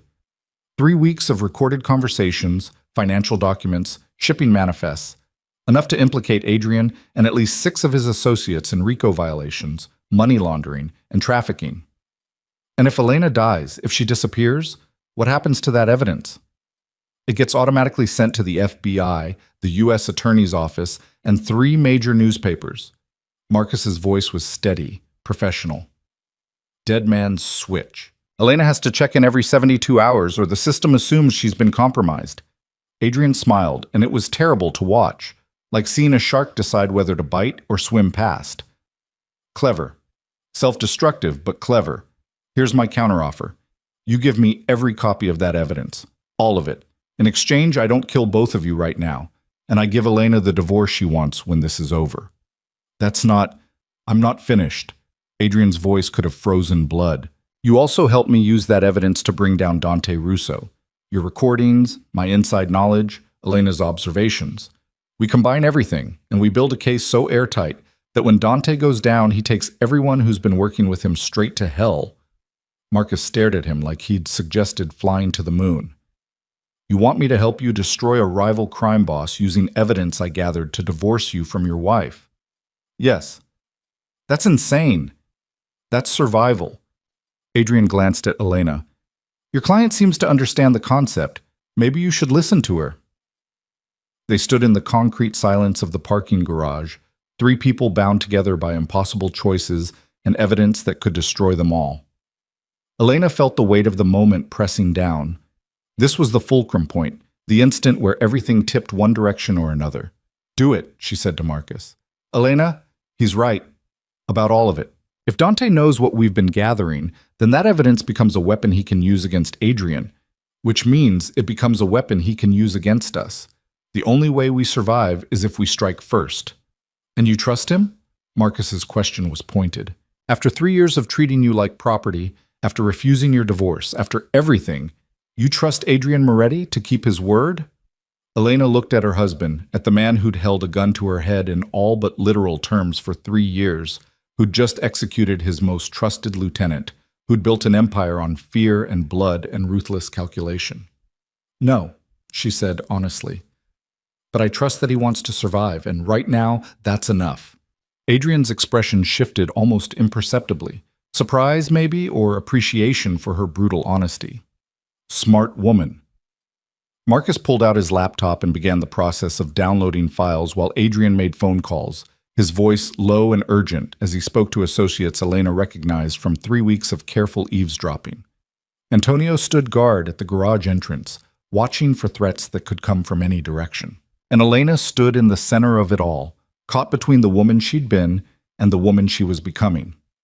The girl who'd married to save her father would never have survived tonight.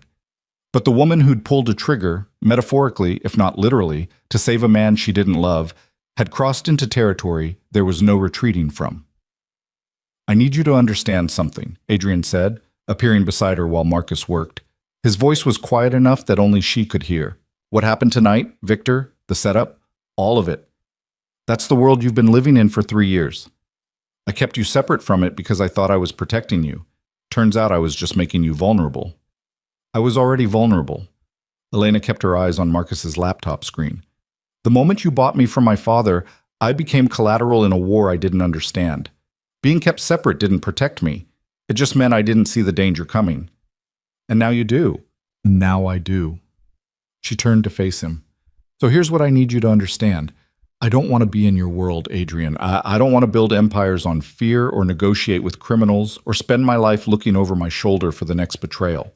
But I also don't want to be the naive girl who gets used as leverage because everyone assumes she's too fragile to matter. So if we're doing this, if we're taking down Dante and cleaning house and surviving whatever comes next, then you treat me like a partner. Not property, not a liability, an equal.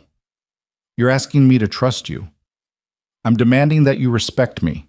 The distinction mattered, and she saw the moment he understood it. Trust is earned, respect is owed, especially from a man who owes me his life.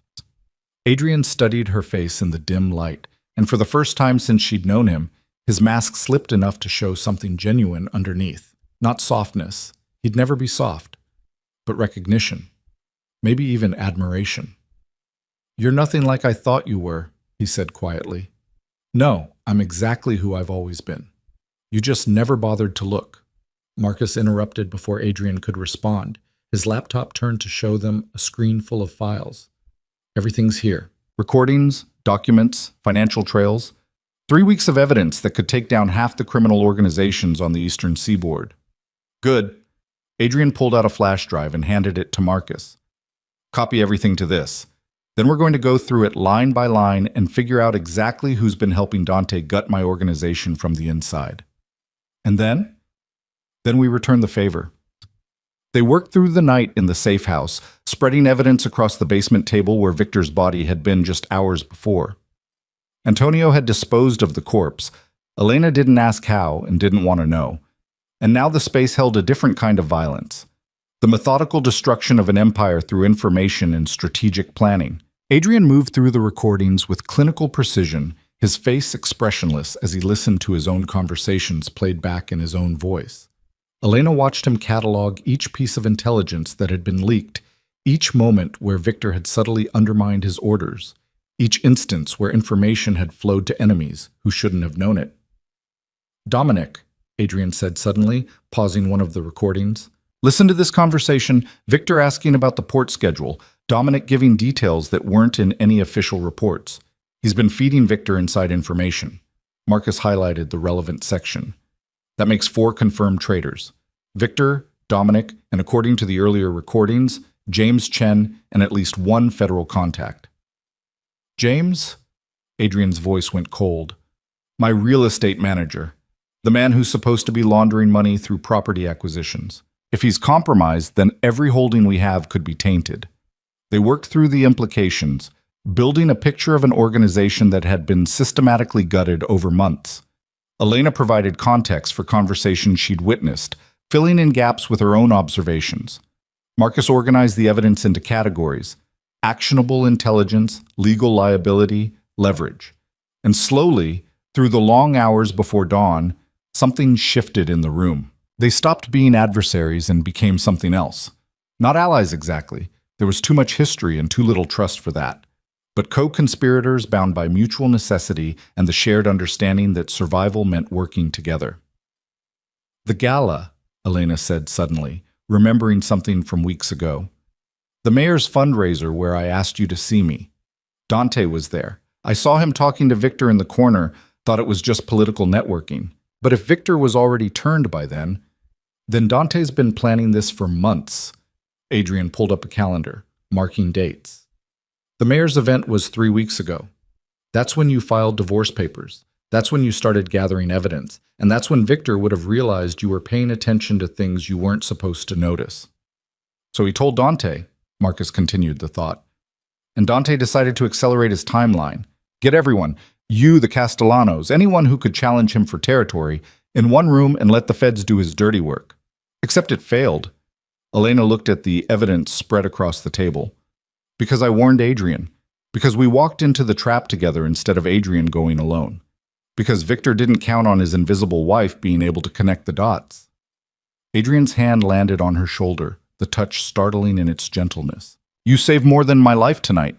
You saved the entire organization. If I'd walked into that meeting without suspecting Victor, without understanding the full scope of the betrayal, you'd be dead or arrested," Elena finished his sentence. "And Dante would be absorbing your territory by morning. Instead, we have evidence of his involvement. We have proof of federal corruption. We have everything we need to dismantle his operation and expose every traitor who helped him. We have more than that." Marcus pulled up a financial document highlighting a series of transactions. "These payments from Dante to Victor, they went through shell corporations that are already under federal investigation for other crimes. If we provide this evidence to the right prosecutor, someone who isn't on Dante's payroll, we don't just take down Dante, we take down his entire network." Adrien leaned over the laptop, scanning the documents with predatory focus. How long to put together a complete package? Everything admissible? Everything documented? Everything airtight? 3 days? Maybe 4 if we want to be thorough. "You have 2 days. Adrien's voice left no room for negotiation. "Dante knows tonight failed. He's going to regroup, adjust his strategy, come at us from a different angle. We need to hit him first, hit him hard, and make sure he can't retaliate." "And after?" Elena asked quietly. "After Dante's gone and the traitors are exposed and you've rebuilt your organization, what happens to our deal?" Adrien turned to face her fully, and in his eyes she saw the same impossible calculation playing out that had been there since the moment she'd pulled him out of Victor's line of fire. "You kept your end of the bargain," he said finally. "You helped me identify the traitors. You risked your life at that meeting. You saved me when you could have let Victor finish what he started and walked away a widow."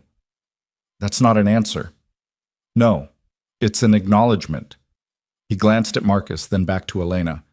"When this is over, when Dante's finished and I've cleaned house and rebuilt what they tried to destroy, I'll sign your divorce papers. You'll get your freedom. That was the deal."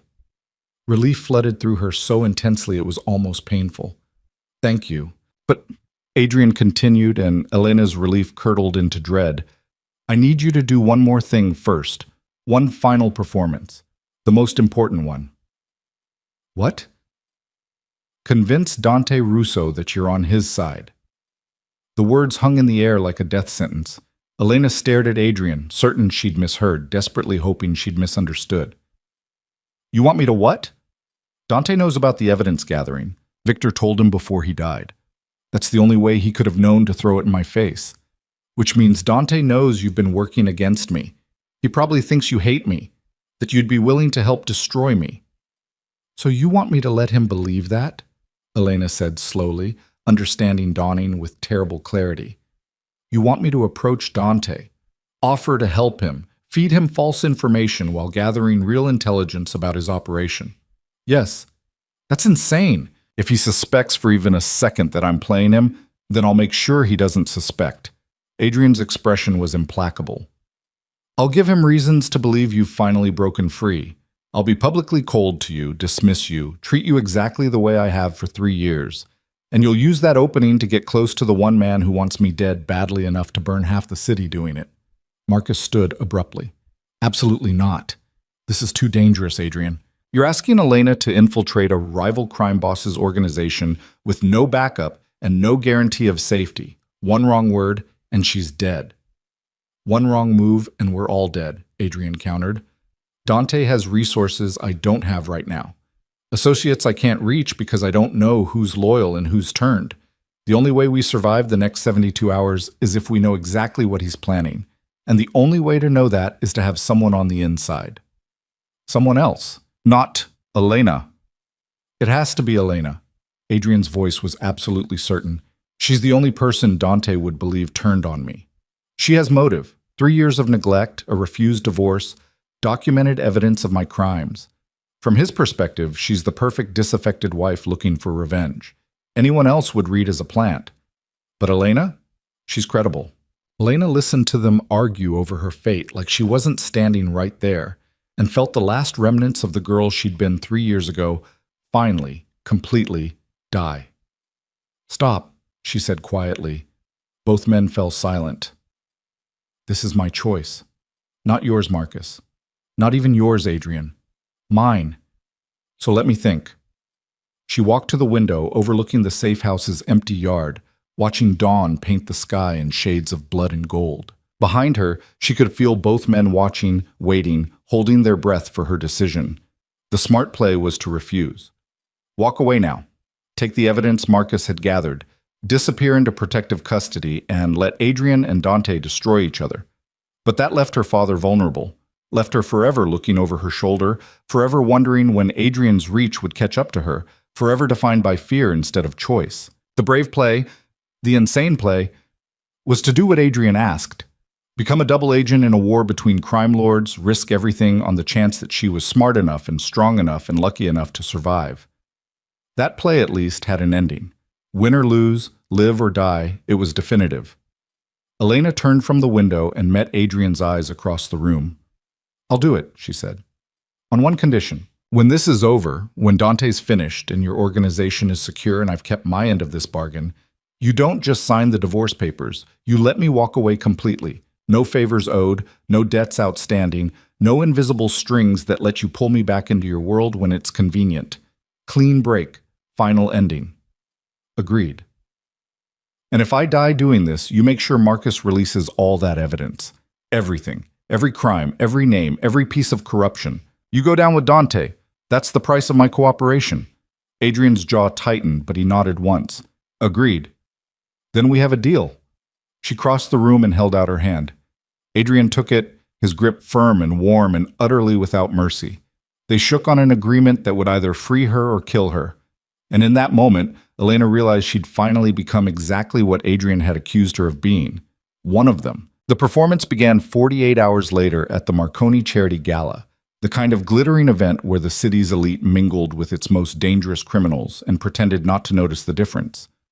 Elena wore red, a deliberate choice, the color of blood and rebellion, and entered on Adrien's arm like she had 100 times before.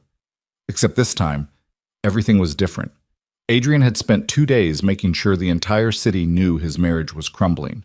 raised voices in restaurants where people could overhear, a coldness in public that went beyond his usual indifference into active cruelty.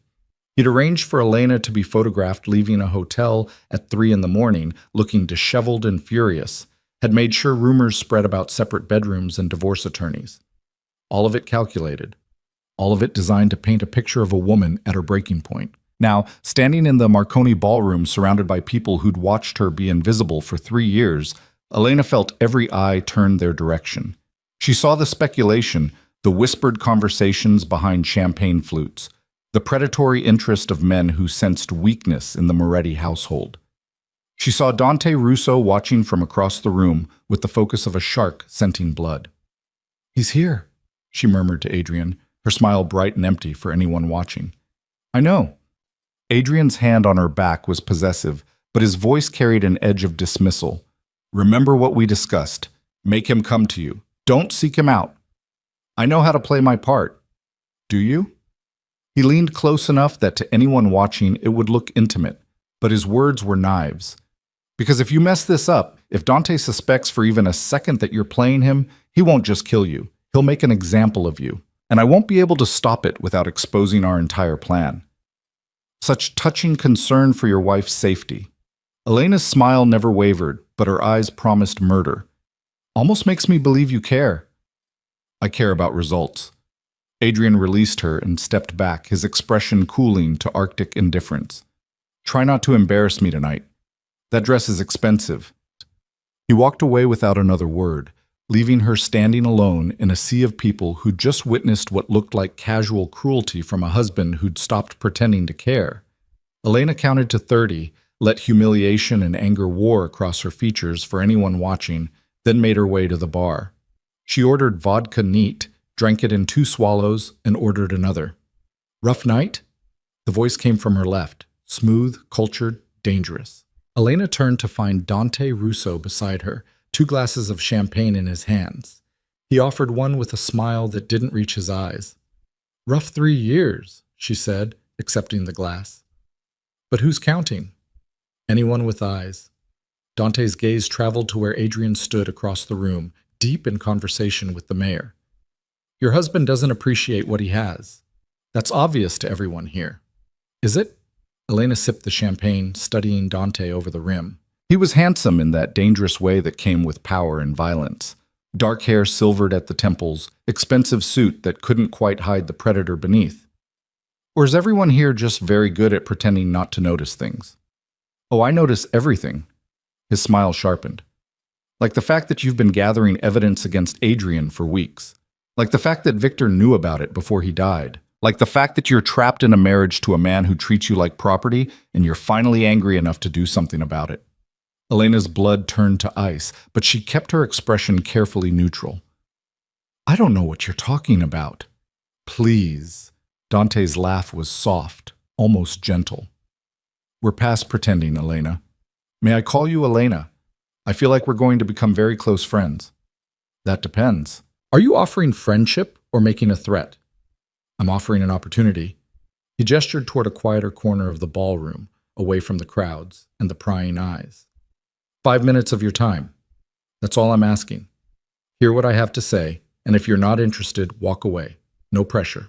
No consequences. Elena glanced at Adrien. He was watching from across the room with carefully controlled fury, exactly as they'd planned. Their eyes met for a fraction of a second, and she saw the question there. "Are you sure?" She turned back to Dante and smiled. 5 minutes. They found privacy in one of the gallery rooms adjoining the ballroom, surrounded by Renaissance paintings worth more than most people earned in a lifetime. Dante leaned against a marble pedestal, relaxed and confident in a way that suggested this conversation would go exactly how he wanted. "I'll be direct," he said. "Adrien's organization is falling apart. Victor's dead, but he was just one of many who'd grown tired of your husband's particular brand of cold-blooded leadership. The port operations are compromised. The real estate holdings are under federal scrutiny. Half his associates are looking for exits before the whole thing collapses. And you want to help it collapse faster." Elena kept her voice flat, giving nothing away. "I want to help you be free of it before it buries you." Dante pulled out his phone and showed her a photo. Elena leaving Marcus Chen's office 3 weeks ago, hat pulled low but still recognizable. You've been smart, gathering insurance, building leverage, but insurance only works if you're alive to use it. And right now, Adrien knows you've been working against him, which means you're living on borrowed time. He won't kill me. Won't he? Dante's expression was almost pitying. Adrien Moretti has built an empire on the principle that betrayal equals death. No exceptions. The only reason you're still breathing is because he hasn't figured out how to do it without drawing attention. But give him time, give him the right circumstances, and you'll disappear just like everyone else who crossed him. Elena felt the words land like physical blows because they carried the weight of truth. She'd seen Adrien execute Victor without hesitation. She'd watched him dismantle loyal associates for smaller infractions than what she'd committed. The only thing keeping her alive was the deal they'd struck and the evidence Marcus held. And deals with Adrien Moretti, she was learning, were only as solid as his need for them. "What are you proposing?" she asked carefully. "Help me finish what Victor started." Dante's voice dropped to barely above a whisper. "You have access to Adrien's files, his schedules, his plans. You know which associates are loyal and which are wavering. You've already gathered evidence. I just need you to gather more. Specific intelligence about shipments, money flows, meetings. Give me what I need to dismantle his operation completely, and I'll make sure you walk away from this with your freedom and enough money to start over anywhere in the world. And if I refuse? Then I leak what I know about your evidence gathering to every prosecutor who'd love to flip Adrien's wife against him.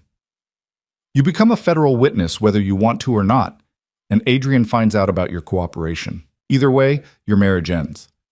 Question is whether you walk away rich and free or poor and looking over your shoulder for the rest of a very short life."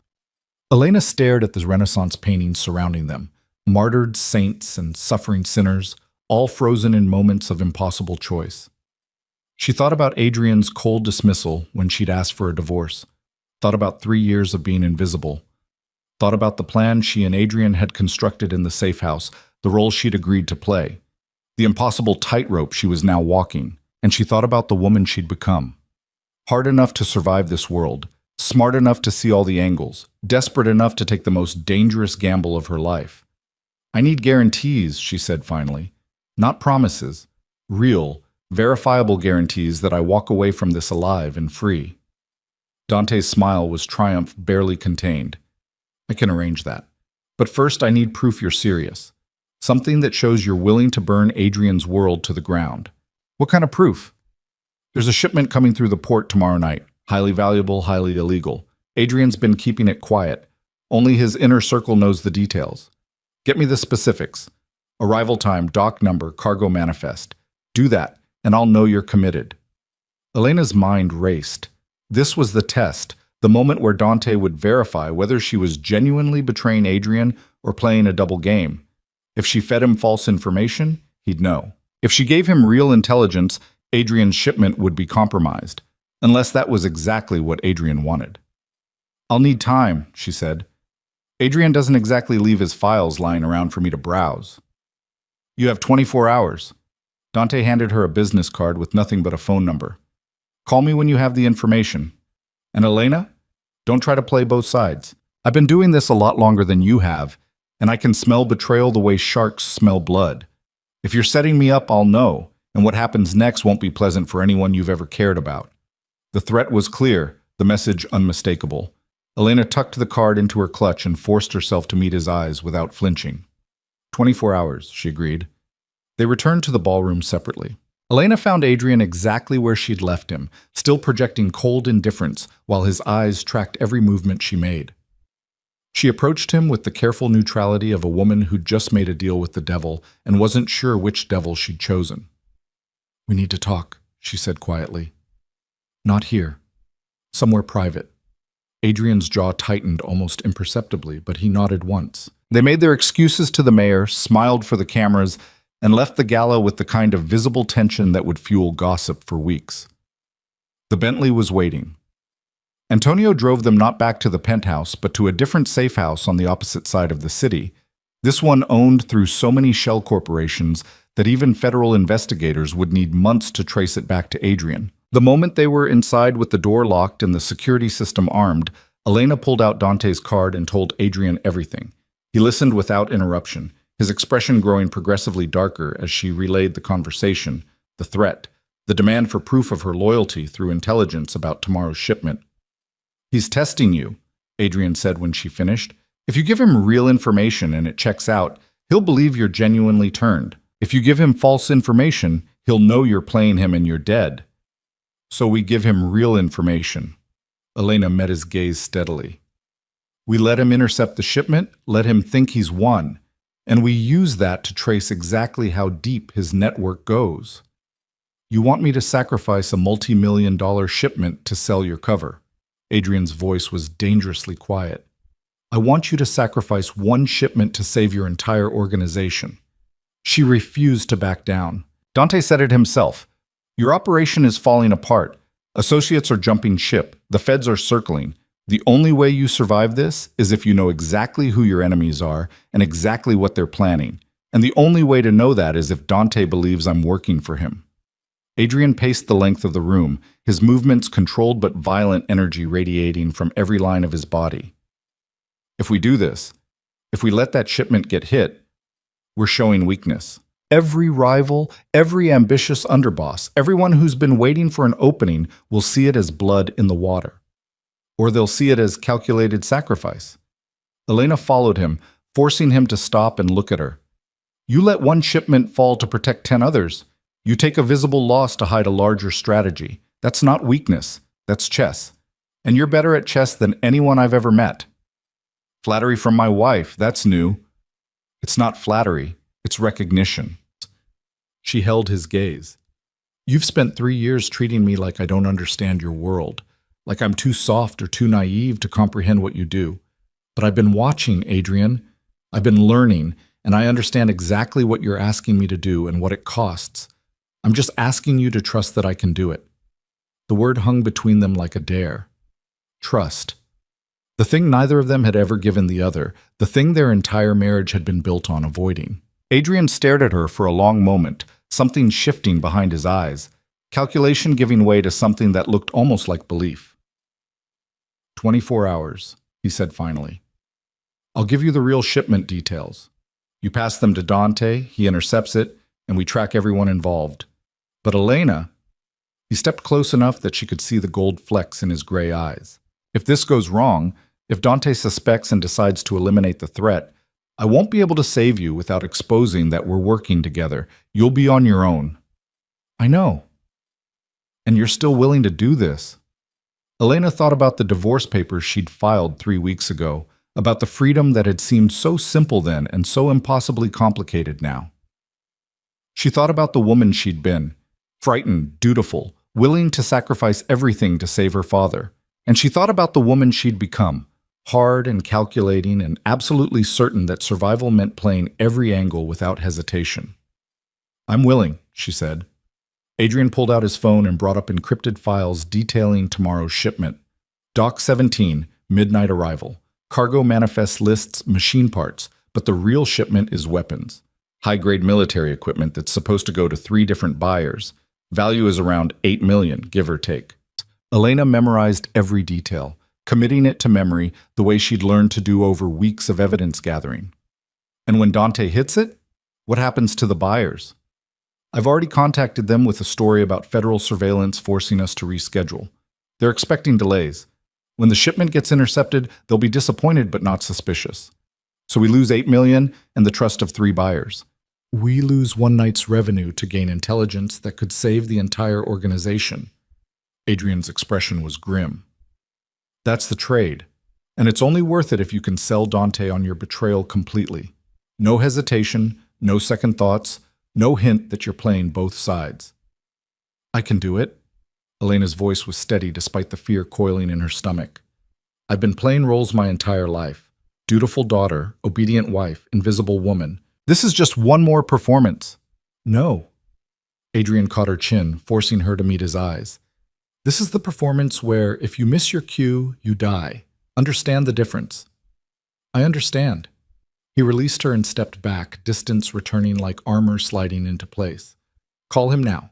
Set up a meeting for tomorrow afternoon, somewhere public enough that he won't try anything but private enough for real conversation. Give him the information, let him verify it, and don't contact me until after the shipment's been hit. We can't risk anyone seeing us communicate." Elena pulled out the burner phone Dante had given her and dialed the number on his card. He answered on the first ring, his voice smooth with anticipation. "Elena, I was hoping to hear from you. I have what you wanted. When and where?" "Cafe Veritas, tomorrow at 2. Come alone." He paused, and she could hear the smile in his voice. "And Elena? I'm very much looking forward to our partnership." The line went dead. Elena lowered the phone slowly, feeling the weight of what she'd just committed to settling onto her shoulders like a physical burden.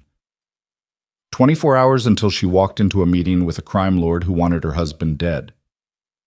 24 hours to prepare for a performance where one wrong word meant death. "Get some sleep," Adrien said, already pulling out his own phone to make arrangements. "Tomorrow's going to be a very long day." Sleep didn't come. Elena lay in the safe house's bedroom, staring at the ceiling, running through scenarios, planning responses, trying to anticipate every angle Dante might approach from. She heard Adrien moving through the house, his voice low as he made calls, arranged backup plans, positioned pieces on a chessboard where she was both player and pawn. Sometime before dawn, her door opened quietly. Adrien stood silhouetted in the doorway, and for a moment neither of them spoke. "I can't sleep either," he said finally. "Worried I'll get myself killed? Worried I've asked you to do something no one should have to do." He moved into the room, sitting on the edge of the bed with careful distance between them. "You were right earlier. I've spent 3 years treating you like property, like something I owned but didn't need to understand. And now I'm sending you into danger because you're the only one who can pull this off." "You're not sending me. I'm choosing to go." Elena sat up, pulling her knees to her chest. "There's a difference." "Is there? Because from where I'm sitting, it looks like I've backed you into a corner where this is the only choice that doesn't end in death or prison."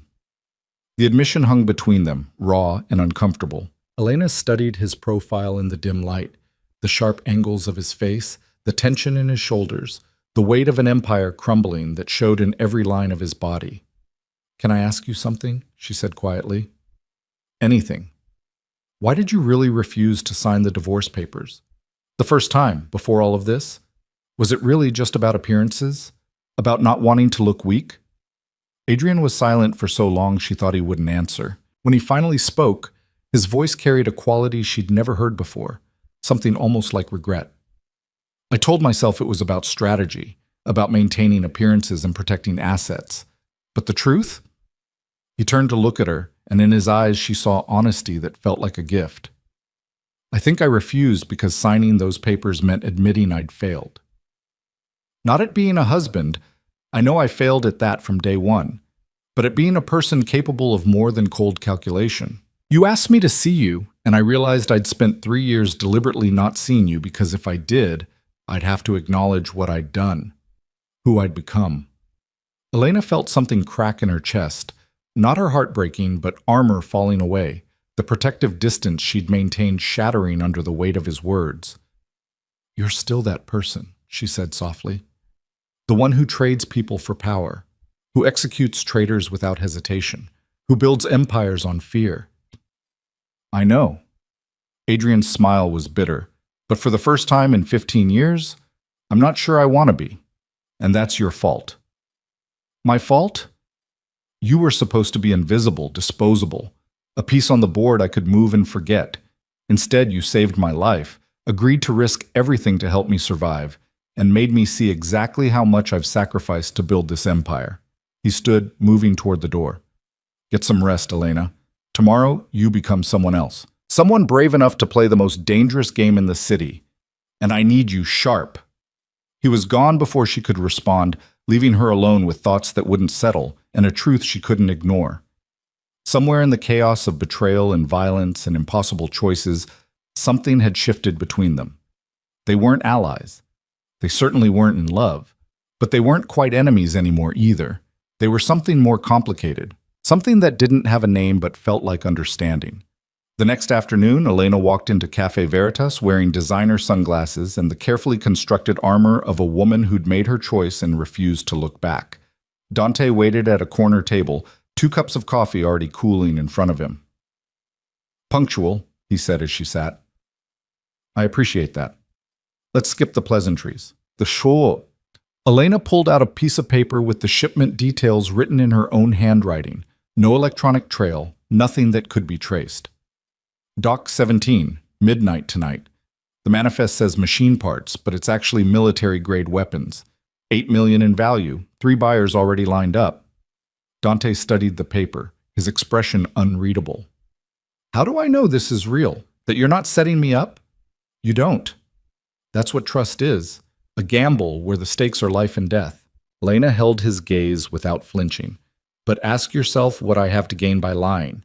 If this information is false, you know where to find me. If it's real and you intercept that shipment, Adrien loses 8 million and I prove I'm serious about helping you destroy him. And what do you want in return? Besides your freedom? I want to watch him lose everything the way I lost everything when my father sold me to settle his debts. The bitterness in her voice wasn't entirely fabricated. I want him to feel powerless and trapped and invisible. I want him to understand what he did to me. Dante smiled, and it was terrible to watch. Pure predatory satisfaction. We're going to get along very well, Elena. Very well indeed. He folded the paper and tucked it into his jacket. I'll have people at Dock 17 tonight. If this checks out, if the shipment is everything you say it is, then we move to the next phase. I'll need more information. Schedules, associates, financial records, everything you can access. And you'll guarantee my safety? I'll guarantee that as long as you're useful to me, you're under my protection. The distinction was subtle but unmistakable. After that, you're on your own. So I'd suggest staying useful for as long as possible. Elena stood, the meeting over, the die cast. I'll be in touch. She walked out of the cafe and didn't look back. Didn't let herself think about what she'd just done. Didn't allow doubt or fear to show on her face. She was being watched. She could feel it. The weight of eyes tracking her movements, cataloging her behavior, looking for any sign of deception. She gave them nothing. The rest of the day passed in agonizing slowness. Elena returned to the penthouse. Adrien had insisted on maintaining appearances, so she went through the motions of normal life while waiting for midnight to arrive and the trap to spring. At 11:45, her phone buzzed with a message from an unknown number. Package received. Your information was accurate. Welcome to the team. Dante had intercepted the shipment. Adrien's carefully planned sacrifice had worked. Elena was now, officially and irrevocably, a traitor to her husband's organization. And somewhere across the city, Adrien was receiving the same news. That 8 million in weapons had been stolen. That his intelligence had been compromised. That someone inside his household was feeding information to his enemies. The performance had moved into its most dangerous phase. Now they had to maintain the illusion that they were adversaries instead of allies, had to convince everyone watching that their marriage had finally, completely shattered. The phone rang. Adrien's number. Elena answered, her heart pounding. You're going to want to be somewhere else tonight, he said, his voice cold enough to freeze blood. Because when I find out who leaked information about that shipment, there won't be enough left of them to identify the body. I'll stay at Catherine's, Elena said, her voice shaking, not entirely an act. I don't want to be there when you... Smart woman. The line went dead. Elena packed a bag with trembling hands and left the penthouse, knowing that she'd just crossed a point of no return. She'd betrayed Adrien's shipment to Dante. She'd proven her willingness to burn everything down. She'd become exactly what she'd been pretending to be. And now she had to survive long enough to see how the story ended. Because in Adrien Moretti's world, betrayal had only one punishment. And even the best performances eventually came to their final act. Catherine's apartment was a refuge Elena hadn't appreciated until now. Small, warm, filled with the kind of comfortable clutter that came from actually living instead of existing in museum-perfect sterility. Her friend took one look at Elena's face and pulled her inside without questions, settling her on the couch with tea and the understanding that sometimes silence was more valuable than words.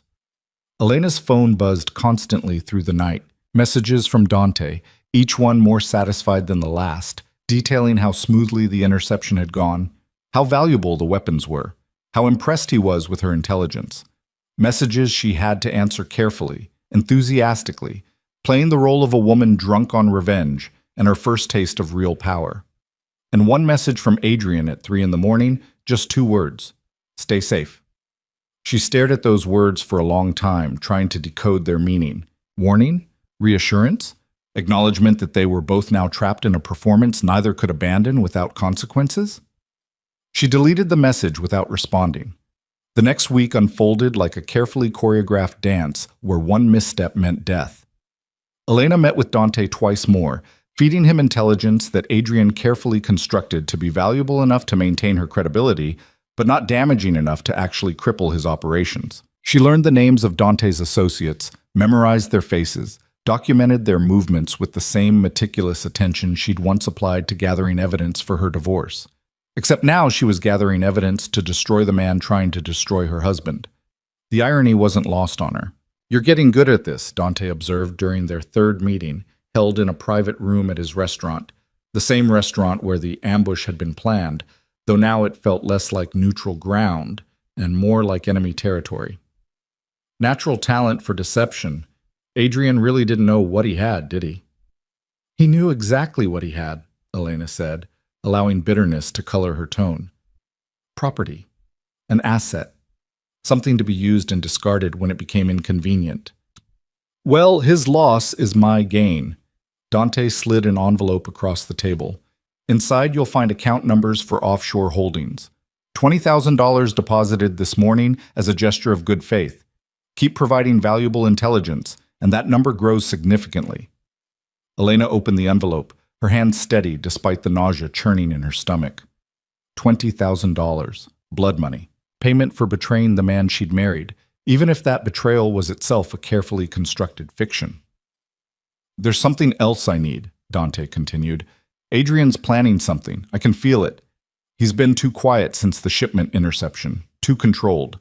Men like him don't take losses without retaliation. I need to know what he's planning." This was the moment they'd been waiting for. The opening where Dante would reveal the full scope of his operation, and his paranoia would make him vulnerable. Elena leaned forward, her expression carefully eager. "What do you need me to do?" "There's a meeting happening tomorrow night. Adrien and his remaining loyal associates planning their next move.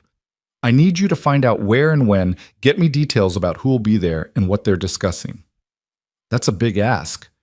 Elena kept her voice cautious. "If Adrien catches me anywhere near his planning sessions, then don't get caught." Dante's smile was sharp. "You've been invisible in his household for 3 years. Use it.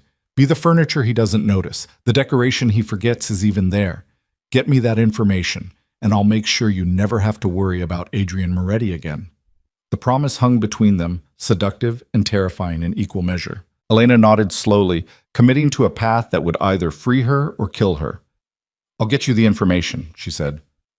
She left the restaurant and drove directly to the safe house where Adrien waited, Marcus already present with his laptop and the growing files of evidence they'd compiled on Dante's organization. The moment she walked through the door, Adrien was on his feet. What did he want? Elena relayed the conversation word for word, watching Adrien's expression darken with each sentence. When she finished, he was silent for a long moment, his mind clearly working through implications and strategies. "He's getting desperate," Adrien said finally. "The shipment interception was supposed to cripple me, force me into defensive mode. Instead, I've been consolidating power, cutting out anyone who's even remotely suspicious. He thought he'd create chaos. Instead, he's watching me get stronger." "So what do we do?" Marcus looked between them. "If Elena tells him about a fake meeting, he'll verify the intelligence. If it doesn't check out, then we give him a real meeting." Adrien's voice carried the calm certainty of a man who'd just seen all the pieces fall into place. "Tomorrow night, just like he asked, but we control every variable. Location, attendees, timing, conversation. We feed him exactly what we want him to know, and we use his response to map out his entire operation." "You're setting a trap." Elena understood immediately. "You want him to make a move based on the intelligence I provide, and when he does, you'll be ready." "More than ready." Adrien pulled up a map on Marcus's laptop, highlighting a warehouse district near the port. "This location, isolated enough that Dante will think he can hit it without witnesses, but actually surrounded by buildings my people control. We stage a meeting, make it look valuable, and when Dante's crew shows up to disrupt it, we grab them all." "And Dante himself?" Marcus asked. We'll be too smart to come personally, but his people will give us everything we need to trace back to him. Phones, communications, the whole network. Adrien's expression was predatory. By the end of tomorrow night, we'll have enough evidence to take down his entire operation. Elena listened to the plan take shape, watching Adrien transform from the cold, controlled man she'd married into something more dangerous. A strategist who'd been backed into a corner and was now coming out fighting. She should have felt relieved that the end was in sight, that freedom was finally within reach. Instead, she felt a strange sense of loss she couldn't quite name. "There's a risk," she said quietly. "If Dante suspects this is a setup, if anything goes wrong, he won't just come after you, he'll come after me. After Marcus. After anyone involved in this operation." "I know." Adrien's eyes met hers across the room. "That's why you're not going to be anywhere near that warehouse tomorrow night. You'll be somewhere safe with protection, completely removed from whatever happens." "No." The word came out sharper than she'd intended. "I've been part of this from the beginning. I've risked everything, my safety, my freedom, my life, to help you root out the traitors and take down Dante. I'm not sitting on the sidelines for the endgame." "Elena." "No, Adrien." She stood, facing him with all the strength she'd built over 3 years of survival and 3 weeks of playing the most dangerous game in the city. "You brought me into this world. You made me part of your operation. You can't suddenly decide I'm too fragile to handle the consequences." They stared at each other, and Elena watched the calculation happen behind his eyes, weighing her safety against her agency, protection against respect. Finally, something in his expression shifted. "Fine," he said. "But you stay with Marcus in a secure location with a direct line to me. If anything goes wrong, if Dante makes a move we don't anticipate, you get out immediately. Non-negotiable." "Agreed." The next 24 hours passed in careful preparation. Elena met with Dante one final time, providing details about the warehouse meeting with just enough hesitation to make it seem like she was genuinely nervous about the risk. He'd been pleased, reassuring, already planning whatever assault he intended to launch. "This is it," he'd said, his hand on her shoulder in what was probably meant to be a comforting gesture but felt like a brand. "After tomorrow night, Adrien's organization will be finished, and you'll be free of him forever." Elena had smiled and nodded and played her part perfectly, all while knowing that tomorrow night would indeed end everything, just not the way Dante expected. Now she sat in a surveillance van 3 blocks from the warehouse with Marcus, watching multiple screens showing different angles of the building. Adrien's people were already in position, loyal associates who'd survived the purge, new recruits who'd proven their dedication, and enough firepower to handle whatever Dante sent their way. "Are you scared?" Marcus asked quietly as they watched the clock tick toward the meeting time. "Terrified," Elena admitted, "but also ready for this to be over, one way or another." The staged meeting began at 9 p.m. exactly. Adrien and 5 of his most trusted associates gathered in the warehouse's main room, having a conversation loud enough to be picked up by the listening devices they knew Dante would have planted. They discussed fictional shipments, invented weaknesses in security, fabricated plans that would make Dante believe he had the upper hand. It was theater at its finest, and Elena watched Adrien perform with the same cold precision he brought to everything. "Movement," one of Marcus's assistants said suddenly, pointing to a screen showing the warehouse's south entrance. 3 vehicles, approximately 12 people, armed. Dante's crew had arrived right on schedule. What happened next unfolded with brutal efficiency. Dante's people entered the warehouse expecting to catch Adrien's meeting by surprise. Instead, they walked into a trap that had been meticulously planned for weeks. Adrien's forces emerged from concealment, cutting off every exit, every escape route. The gunfight was brief and violent. Elena watched on the screens, her hands clenched so tight her nails drew blood, as Adrien moved through the chaos with lethal grace. She saw men fall, saw Dante's crew realize too late they'd been outmaneuvered, saw the moment when resistance crumbled into surrender. Within 15 minutes, it was over. 12 of Dante's associates were in custody, their phones and communications devices being systematically harvested for intelligence. No fatalities on Adrien's side, though several of Dante's people would be spending the foreseeable future in hospitals before facing whatever justice Adrien deemed appropriate. Elena's phone buzzed. Adrien's number. "It's done," he said without preamble. Dante's crew is neutralized. We've got enough evidence from their phones to trace every connection back to him. The feds are going to have a field day with this. And Dante himself? Currently sitting in his restaurant, probably wondering why his people haven't reported in. Adrien's voice carried grim satisfaction. He'll know soon enough. Question is what he does when he realizes everything's fallen apart. The answer came 30 minutes later in the form of a phone call to Elena's burner phone. Dante's voice was controlled, but she could hear the fury beneath. I underestimated you, he said quietly. Both of you. That performance, the bitter wife, the evidence gathering, the betrayal, it was all theater, wasn't it? Elena's blood ran cold. I don't know what you're talking about. Please, I just lost 12 people to an ambush at a meeting you told me about.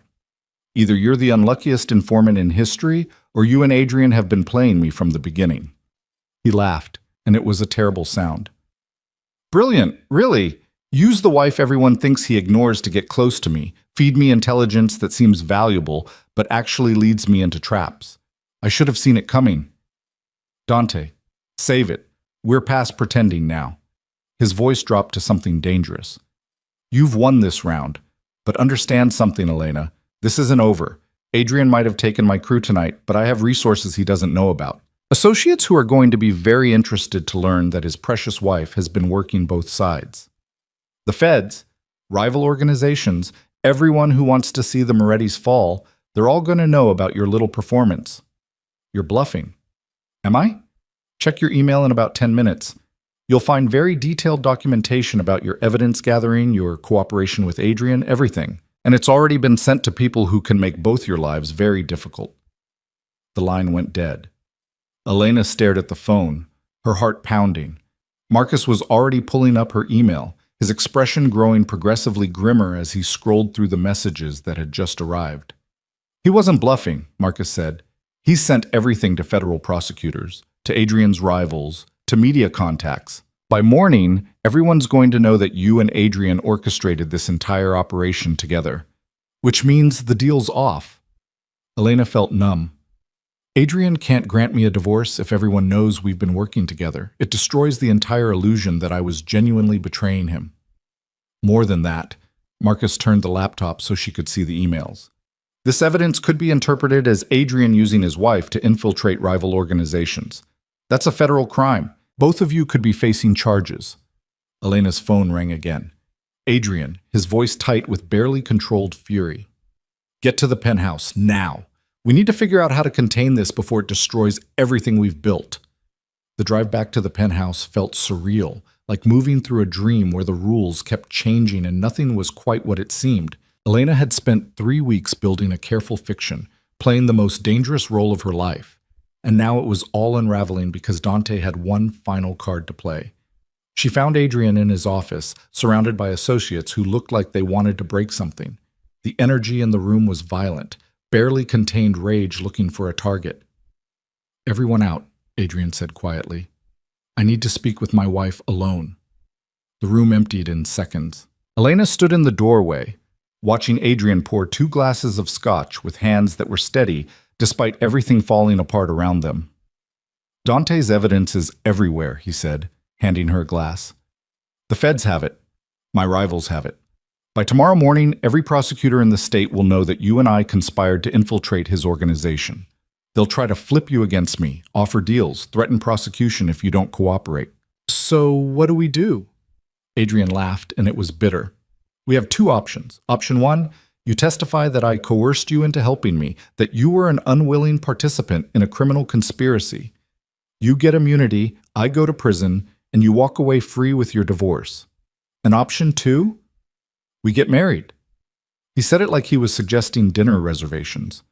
For real this time, not a transaction, not an arrangement.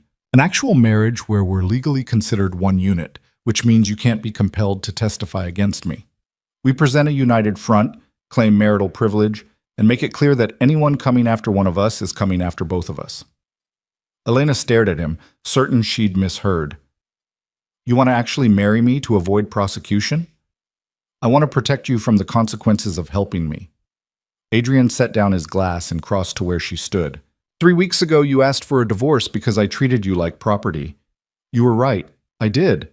I married you to settle your father's debts, and I kept you at arm's length because actually engaging with you as a person would have meant acknowledging what I'd done. Adrien, let me finish. His voice was quiet but intense. Over the last 3 weeks, I've watched you become someone I didn't know existed. You saved my life. You agreed to infiltrate a rival crime boss's organization. You risked everything to help me survive. And you did it all while maintaining the fiction that you hated me, that you wanted nothing more than to escape. That wasn't entirely fiction, Elena said softly. I know, but somewhere in the middle of all the performance and the strategy and the impossible choices, something changed. He reached out and caught her hand, his thumb tracing over her wedding ring. I started seeing you, not the wife I'd acquired to settle debts, not the decoration I kept around for appearances. You, Elena, the woman who's smart enough and brave enough and ruthless enough to play the most dangerous game in the city and win. Elena felt tears burning behind her eyes, unexpected and unwelcome. What are you saying? I'm saying I'll sign your divorce papers if that's what you want. I'll find another way to deal with the legal consequences. But I'm also saying that I don't want to. Adrien's confession hung between them like something fragile and dangerous. For the first time in 15 years, I care about someone more than I care about my empire. And that someone is you. You don't love me. She said it like a fact, like something carved in stone. You don't know how. Maybe not. Probably not. His smile was sad. But I'm willing to learn. If you give me a chance, if you stay. Elena stared at the man she'd married 3 years ago. The man who'd treated her like property and refused her freedom and built an empire on fear and blood. She thought about the divorce papers she'd filed, about the freedom she'd craved, about the simple life she'd imagined where she was just Elena Vale again, unburdened by the weight of being a crime lord's wife. And then she thought about the last 3 weeks. The danger and the strategy and the moments where she'd felt more alive than she had in years. She thought about Adrien's admission in the safe house bedroom, about his willingness to let her choose, about the way he'd looked at her in the surveillance van and said, "Stay safe," like he actually meant it. I need to understand something, she said finally. Is this about me? Or is this about protecting your organization from prosecution? Both. Adrien's honesty was brutal, but real. I won't lie to you. Marrying you for real protects us both legally. But that's not why I'm asking. I'm asking because over the last 3 weeks, you've become the only person I trust completely. The only person who's seen me at my worst and stayed anyway. The only person who chose to save my life when you could have let Victor finish it. I saved you because of our deal. No. He shook his head slowly. You saved me because despite everything, despite 3 years of neglect and dismissal and being treated like you didn't matter, you're still a good person. Better than me. Better than this world. And I don't deserve you, Elena. I know that. But I'm asking anyway. The silence stretched between them, heavy with 3 years of pain and 3 weeks of transformation and one impossible question that would define the rest of their lives. Elena thought about Catherine's apartment, about the simple freedom of a life outside Adrien's dangerous world. She thought about Marcus Chen and the evidence they'd gathered and the divorce that had seemed so important just weeks ago. And she thought about the woman she'd become, not in spite of Adrien's world, but because of it.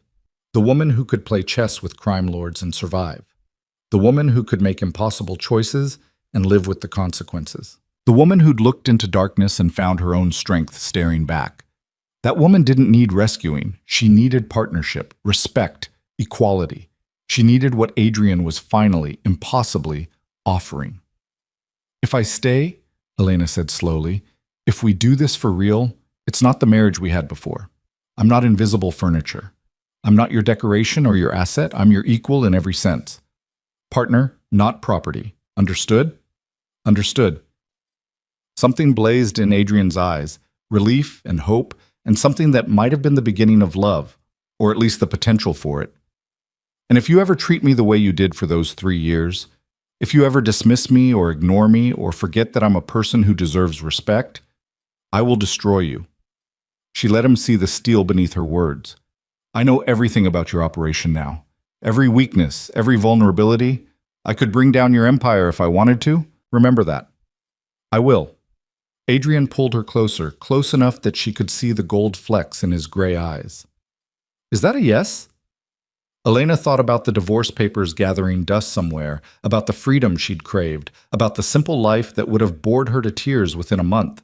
She thought about danger and strategy and the strange, fierce partnership they'd built in the middle of chaos. And she thought about the fact that she'd never felt more alive than she had standing beside Adrien Moretti, playing the most dangerous game in the city and winning. That's a yes, she said. But we're doing this right. Not a contract, not a transaction, a real marriage built on choice and partnership and the understanding that we're stronger together than apart. Adrien smiled, and for the first time since she'd known him, it reached his eyes. I can work with that. He kissed her then, and it was nothing like the brief, perfunctory kiss they'd shared at their first wedding. This was real, fierce and desperate, and full of 3 years of distance finally closing, 3 weeks of transformation finally acknowledged. When they broke apart, Elena was breathless but certain. So what now? Now we deal with the legal consequences together. Adrien was already pulling out his phone, mind shifting into strategic mode. We get ahead of Dante's evidence dump, provide context to the right prosecutors, and make it clear that everything we did was in cooperation with federal authorities to take down a criminal organization. Was it? Elena raised an eyebrow. I don't remember any federal cooperation. We'll retroactively arrange some. His smile was sharp. I know prosecutors who'd love to claim credit for taking down Dante Russo. We give them the evidence we gathered, they get a major bust, and in exchange, they provide cover for our involvement. You're going to use the evidence I gathered against you to take down Dante and protect us both. Elena couldn't help but laugh. That's brilliant and terrifying. Welcome to my world. Adrien pulled her against him, and for once, it felt like exactly where she wanted to be. Our world now. The next 2 weeks were a whirlwind of legal maneuvering, strategic negotiations, and carefully orchestrated press releases. Marcus worked with federal prosecutors to position Adrien and Elena as cooperating witnesses who'd helped infiltrate and dismantle a major criminal organization. The evidence they'd gathered on Dante, combined with the intelligence from his captured associates, resulted in indictments against 17 people and the seizure of millions in illegal assets. Dante himself was arrested trying to flee to Mexico, his empire in ruins, his associates either in custody or fleeing to avoid the same fate. The Castellano family, seeing opportunity in the chaos, attempted to absorb his territory. Adrien shut them down in negotiations so brutal and efficient that Elena found herself taking notes. She'd become what she'd never imagined, an active participant in building an empire instead of passive decoration. Adrien included her in strategy sessions, asked for her observations, valued her insights in ways that made those 3 years of invisibility feel like a distant nightmare. They rebuilt the organization together, cutting out anyone who'd shown even a hint of disloyalty, bringing in new associates who understood that the Moretti household was no longer just Adrien's domain, but a partnership. Elena discovered she had a talent for reading people, for seeing through facades, for knowing when someone was lying or loyal or looking for an angle. You're ruthless, Adrien observed one night after a particularly difficult negotiation where Elena had dismantled an associate's excuse for a failed shipment. I didn't see that coming. You made me ruthless. But there was no accusation in her voice anymore, just acknowledgement. 3 years of surviving your world taught me that soft gets you killed. You just never noticed I was learning. I'm noticing now. 2 months after the chaos with Dante, they stood in the same courthouse where they'd been married 3 years earlier, except this time there was no coercion, no debt hanging over them, no transaction disguised as a ceremony. This time, they chose each other freely, with full knowledge of who they were and what they'd become. Catherine served as witness, crying happy tears that Elena suspected were part relief that her friend had survived and part amazement at how completely everything had transformed. Marcus attended too, having successfully navigated the legal aftermath and become something like family in the process. The ceremony was brief, the vows simple. But when Elena said, "I do," this time, she meant it. When Adrien slipped a new ring onto her finger, not the 5-carat diamond that had been a shackle, but a simpler band that represented choice, she felt the weight of it differently. This was real. This was theirs. Built not on fear or obligation, but on mutual respect and the understanding forged through impossible trials. Afterward, they drove to the mountain estate Adrien owned but had never used, a sprawling property that overlooked the city from enough distance that the empire they'd built seemed small and manageable. They walked through grounds that would require staff to maintain, past gardens that had gone wild with neglect, to a terrace where the sunset painted everything in shades of gold. "I have something for you," Adrien said, pulling out a familiar envelope. Elena's divorce papers. The ones she'd filed 3 months ago that felt like a lifetime ago. "I signed them," he said, holding them out to her. "Before the ceremony today, because I needed you to know that you're here by choice, not because I refused to let you go. You can file these tomorrow if you want. Walk away. Be free."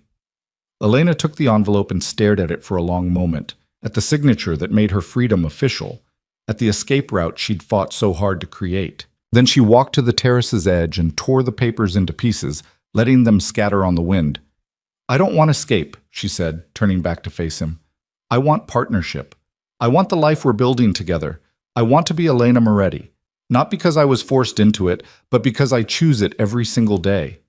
Adrien crossed to her, pulling her close enough that she could feel his heartbeat against hers. "Every single day?" "Every single day." She kissed him, sealing the promise. "For better or worse. Partner, not property. Equal in everything." "Equal in everything," he agreed. They stood together on the terrace, watching the sun set over the empire they'd fought to save, the city that had nearly destroyed them both, the world they'd chosen to inhabit despite all its dangers and complications. Elena thought about the girl she'd been 3 years ago, frightened and dutiful and willing to sacrifice everything to save her father. That girl was gone, transformed by fire into someone harder and stronger and absolutely certain of her own power. She thought about the woman she'd become, who could play the most dangerous games in the city and win, who could stand beside a crime lord as his equal, who could look at darkness and find partnership instead of fear. And she thought about the future stretching ahead, not simple or safe, but theirs, built on choices they made together, challenges they faced as partners, and love that had been forged through impossible trials instead of easy romance. "What are you thinking about?" Adrien asked, his arms warm around her as twilight deepened into night.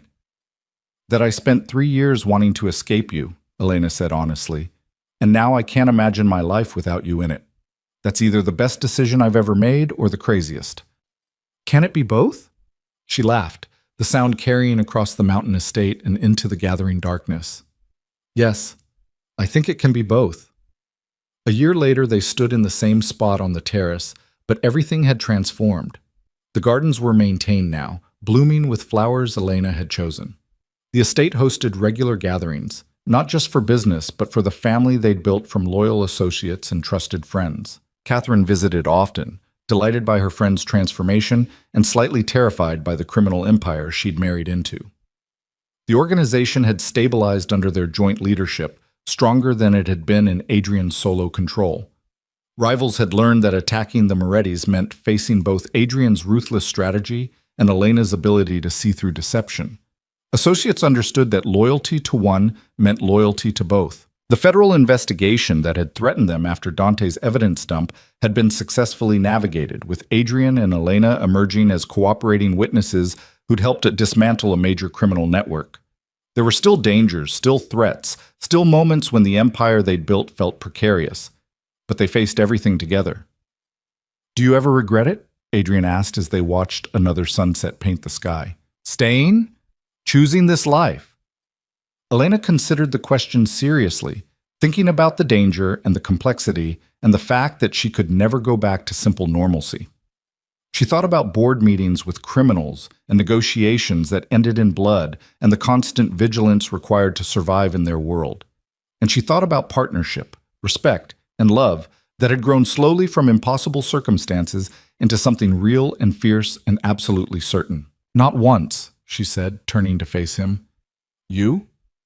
"Not once." Adrien pulled a small box from his pocket and dropped to one knee. Elena stared at him in shock. "What are you doing? We're already married." "We're married because of circumstances and strategy and survival." He opened the box to reveal a ring that caught the sunset light. Not ostentatious, but beautiful, chosen with care instead of purchased for display. "I'm asking you to marry me again," Not because we need to for legal protection, not because it's strategic, but because I love you, Elena Moretti, and I want you to know that every single day I choose you. Will you marry me?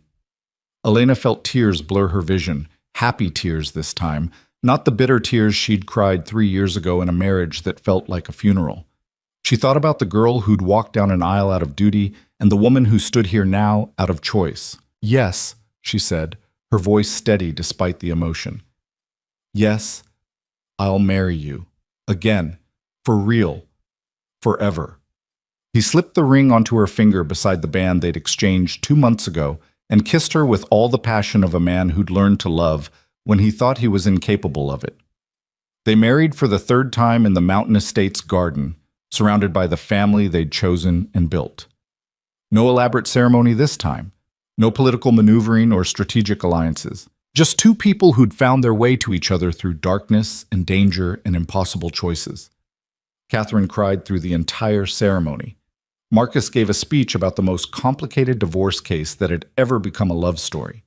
Antonio, who'd witnessed the entire transformation from the driver's seat, admitted to betting on their relationship surviving and winning a substantial amount from other associates who'd thought the marriage was doomed. And when the officiant asked if they took each other as partners in all things, for better or worse, in power and in vulnerability, they answered together, "We do." Not because they had to, not because circumstances forced them, but because they chose it every single day with full knowledge of who they were and what they'd become together. The reception lasted until dawn, filled with laughter and music and the kind of joy that came from surviving impossible odds. As the sun rose over the mountain estate, Elena stood on the terrace one more time, watching light chase away darkness. Adrien joined her, wrapping his arms around her from behind, and they watched the new day begin together. "What now?"